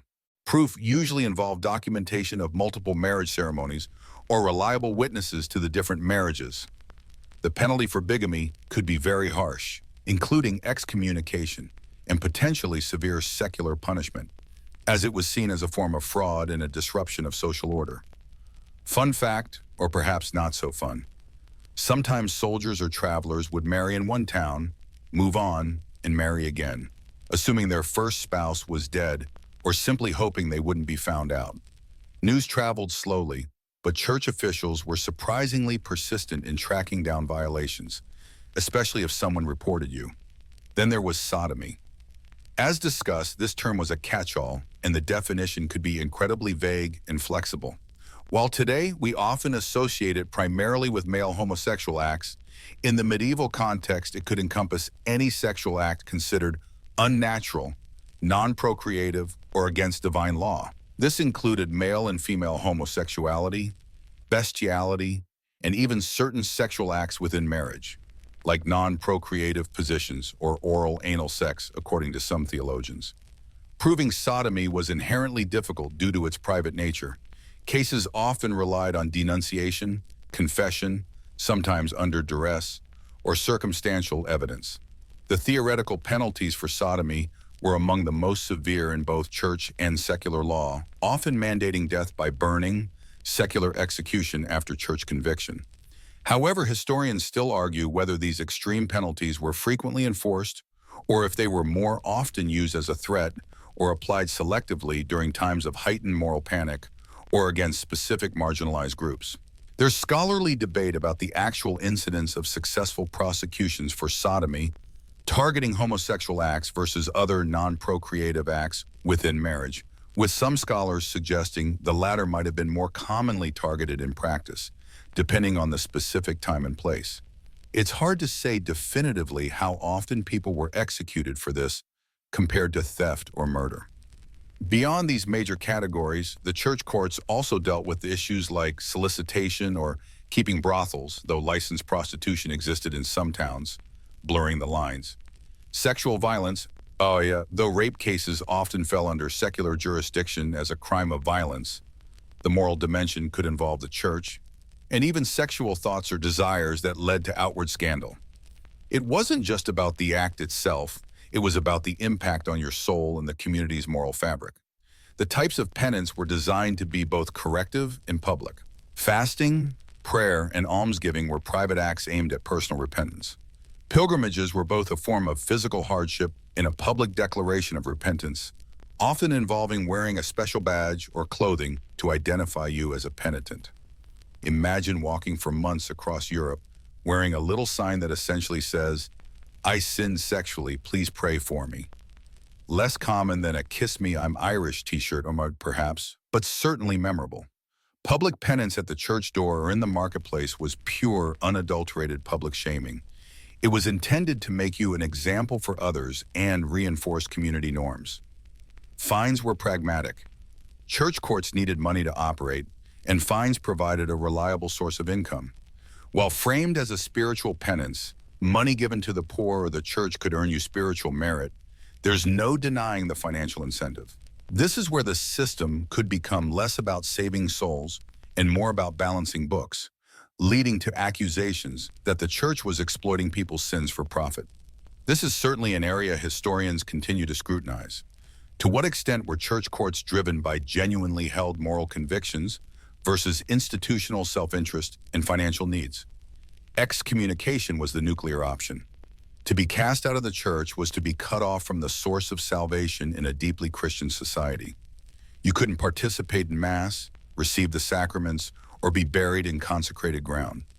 It was a spiritual death sentence, but it also had profound social and legal implications. No one was supposed to associate with an excommunicate, and secular authorities might refuse to hear their cases or enforce their rights until they reconciled with the church. It was a powerful tool of social control, arguably more feared by some than physical punishment.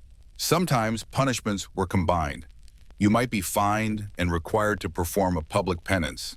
You might undertake a pilgrimage and make restitution to someone you had wronged. For example, if your adultery had damaged a marriage.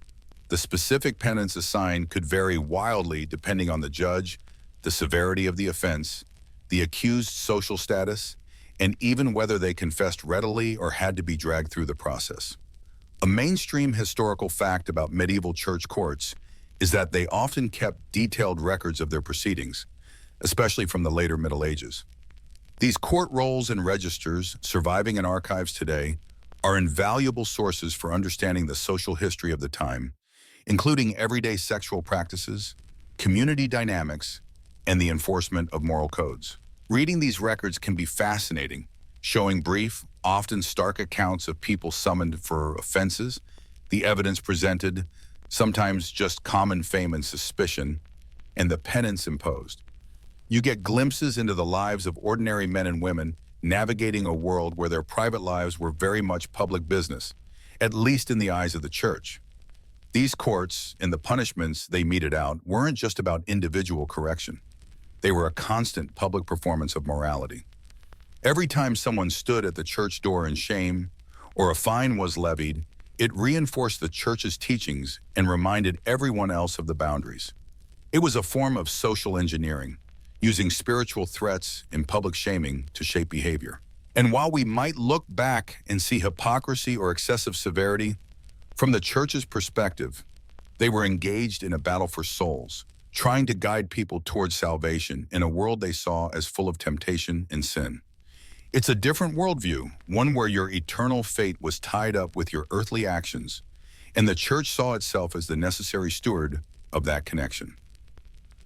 Understanding these specific sins and the ways they were punished gives you a much clearer picture of what everyday life under the ways of the medieval church actually felt like. It wasn't an abstract set of rules. It was a system with teeth, reaching into bedrooms and behind barn doors, shaping relationships and reputations. It might make you appreciate your own relative anonymity and the separation of church and state just a little bit more, and perhaps make you extra grateful you don't need to find 12 neighbors to swear you weren't caught naked in the pantry with the milkmaid. Though honestly, finding 12 neighbors who like you enough for anything sounds challenging enough. So we've journeyed through the labyrinthine halls of medieval church courts, peeked into the confusing tangle of kinship rules, and seen the very specific ways people could get into trouble for their bedroom antics, or perceived antics. You've seen the system, the players, and the penalties. But what became of all this? Did the church just keep everyone in check forever? Well, like most things in history, it got complicated and things started to shift, albeit slowly at first. The medieval church courts, while powerful, didn't operate in a vacuum. Secular courts and local customs always existed alongside them. Throughout the later Middle Ages and into the early modern period, you begin to see the power of the state consolidating. Kings and princes wanted more control, including judicial control, and the idea of a powerful, independent church court system handling matters that felt increasingly civil, like marriage, which had huge property implications, started to rub secular rulers the wrong way. It wasn't a sudden revolution, but a gradual process. Royal courts expanded their jurisdiction, sometimes creating parallel systems, or simply asserting supremacy in areas where previously the church had held sway. Imagine two toddlers fighting over a particularly shiny toy. In this case, judicial power and the sweet, sweet income from fines. The state toddler was getting bigger and stronger. The Protestant Reformation in the 16th century delivered a significant blow to the church court system in many parts of Europe. In Protestant countries, the authority of the Pope and canon law was rejected. New state-controlled churches or entirely secular legal systems took over many of the functions previously held by the Catholic Church courts, including the enforcement of moral discipline. While some Protestant churches did establish their own forms of moral oversight, they often lacked the far-reaching legal power of the old church courts and were more closely tied to state authority. In Catholic countries, the church courts continued, but they too faced increasing pressure from secular rulers. The Council of Trent, mid-16th century, attempted to reform and strengthen the church's internal structures, including its courts, but the tide of rising state power was hard to fully resist. The specific moral offenses we discussed didn't instantly disappear from legal codes, however. Fornication, adultery, and the broad concept of sodomy often migrated into secular law, sometimes with different definitions and penalties, sometimes surprisingly similar ones. Public shaming, fines, and even corporal or capital punishment for certain sexual offenses persisted in many secular legal systems for centuries. But the mechanism of judgment shifted. It was no longer primarily about your soul's salvation and the spiritual purity of the community enforced by clergy. It became more about public order, property rights, especially concerning marriage and legitimacy, and the state's definition of morality. Think about marriage again. Remember how the church dictated who you could and couldn't marry based on spiritual or distant blood ties? As secular courts gained power, the focus shifted more towards property and inheritance. While kinship remained a factor, the incredibly complex and often impractical rules of the church were gradually simplified or ignored by secular authorities concerned with clear lines of succession and legitimate heirs. Annulments became harder to obtain purely on grounds of distant kinship and more linked to issues like non-consummation or pre-existing contracts. It wasn't that secular authorities didn't care about morality, but their primary concerns were often different: stability, order, and the smooth transfer of wealth and power. The shift also meant a change in who was doing the judging. Instead of priests and archdeacons, you were more likely to face magistrates, judges, and juries composed of lay people, albeit ones often deeply influenced by Christian morality. The procedure might change too, moving away from the inquisitorial style of church courts, where the judge actively sought evidence, towards more adversarial systems where accusations had to be formally brought and proven. A quirky tidbit illustrating the persistence and evolution of these ideas. Even after the decline of formal church courts, some of their practices lingered in local customs or the enforcement of secular laws. In England, for example, remnants of the old system could be seen in the power of parish vestries, local church committees with secular duties, to enforce certain moral norms or report offenders to secular magistrates well into the 18th century. The idea of communal oversight of private behavior didn't vanish overnight just because the archdeacon's court lost its teeth. You might no longer be excommunicated for missing Mass, but your neighbors might still glare at you or spread gossip if you weren't living respectably according to community standards, which had been shaped by centuries of church teaching. It's like how you still instinctively feel a little guilty using your phone during a movie, even if no one's going to actually do anything about it anymore. The old rules leave echoes. The concept of privacy, as we understand it today, was pretty alien in the Middle Ages, particularly concerning matters of morality and religious observance. Your life, including your sex life, was, to a significant degree, a public concern because it affected the spiritual health of the community and your own eternal fate. The decline of the church courts, coupled with broader social and economic changes, contributed over centuries to a gradual shift towards greater emphasis on individual conscience and private life, though this was a very slow and uneven process. For a long time, even as secular laws felt it was their business to regulate aspects of life we now consider intensely personal. Historians still argue whether the medieval church court system was primarily a tool of social control, imposed from above, or if it also reflected genuine community desires for order and moral rectitude. Were people hauled into court solely because officials were zealous or greedy? Or did neighbors genuinely report each other because they felt scandalous behavior was a threat to their village? It was likely a mix of both, varying greatly from place to place and time to time. Some cases clearly show communities using the courts to settle scores or enforce local norms, while others demonstrate church officials pursuing cases based on their own agenda. Another mainstream historical fact is that the records produced by church courts, particularly from the later medieval period, are unparalleled sources for social history. Unlike royal courts, which often focused on major crimes or land disputes, church courts dealt with the everyday moral failings of ordinary people, the drunken brawls, the missed church services, the disputes between neighbors, and yes, the sexual peccadillos.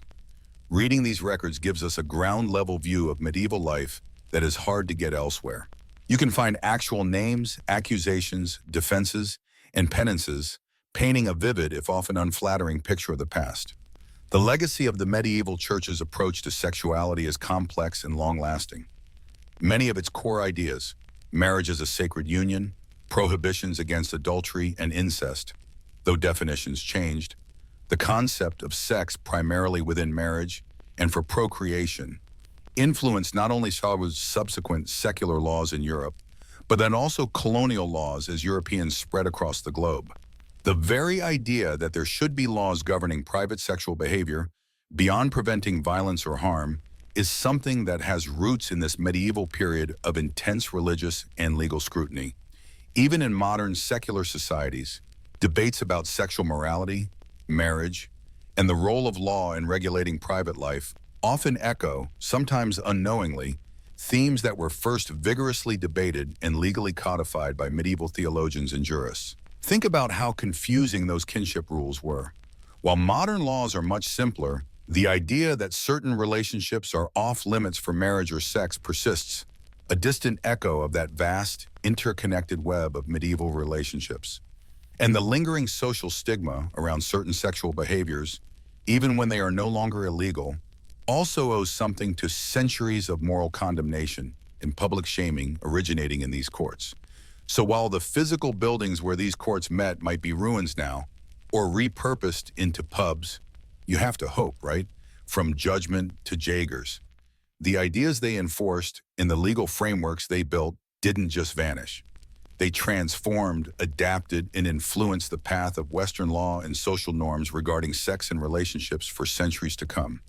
You're still living, in some small way, with the ghosts of those medieval cousins, clergy, and the confusion they wrought. It's a reminder that history isn't just about kings and battles, It's about the everyday lives of people, their struggles with rules they often didn't fully understand or agree with, and the slow, grinding gears of change over vast stretches of time. It makes you appreciate, perhaps, the relative freedom and privacy most of us experience today. Even if navigating modern relationships and societal expectations has its own unique challenges, at least you probably won't be forced to wear a scarlet letter or walk to Rome because you held hands with your third cousin, twice removed under the age of consent. Their age, not the cousin removal bit. And that, I think we can agree, is progress. And now, as we leave the dim, wood-paneled rooms of the medieval church courts and step back into the quiet stillness of the present, feel the weight of those centuries lift from your shoulders. It was a tangled web, wasn't it? Full of rules that seem strange to us now, and people just trying to live their lives under a watchful gaze. Let the details soften and blur a little in your mind. The precise degrees of kinship, the names of the courts, the specific penances, they can all fade like old parchment. What remains is the sense of a world where the lines between sin and crime, between private life and public order, were drawn so differently. A world where the health of your soul was a matter for lawyers, and your neighbors might be called upon to testify about your most intimate affairs. Breathe in slowly and out. Feel the cool air on your skin. Notice the darkness around you or the soft glow of a distant light. The concerns of medieval bishops and archdeacons are far away now, replaced by the simple, quiet rhythm of your own breath. There are no confusing canons here. No prying eyes concerned with whom you share your life or your affections, as long as it's with kindness and respect. Just ease into the quiet. Let the images of distant pilgrims, shame villagers, and earnest, rule-bound clerics dissolve.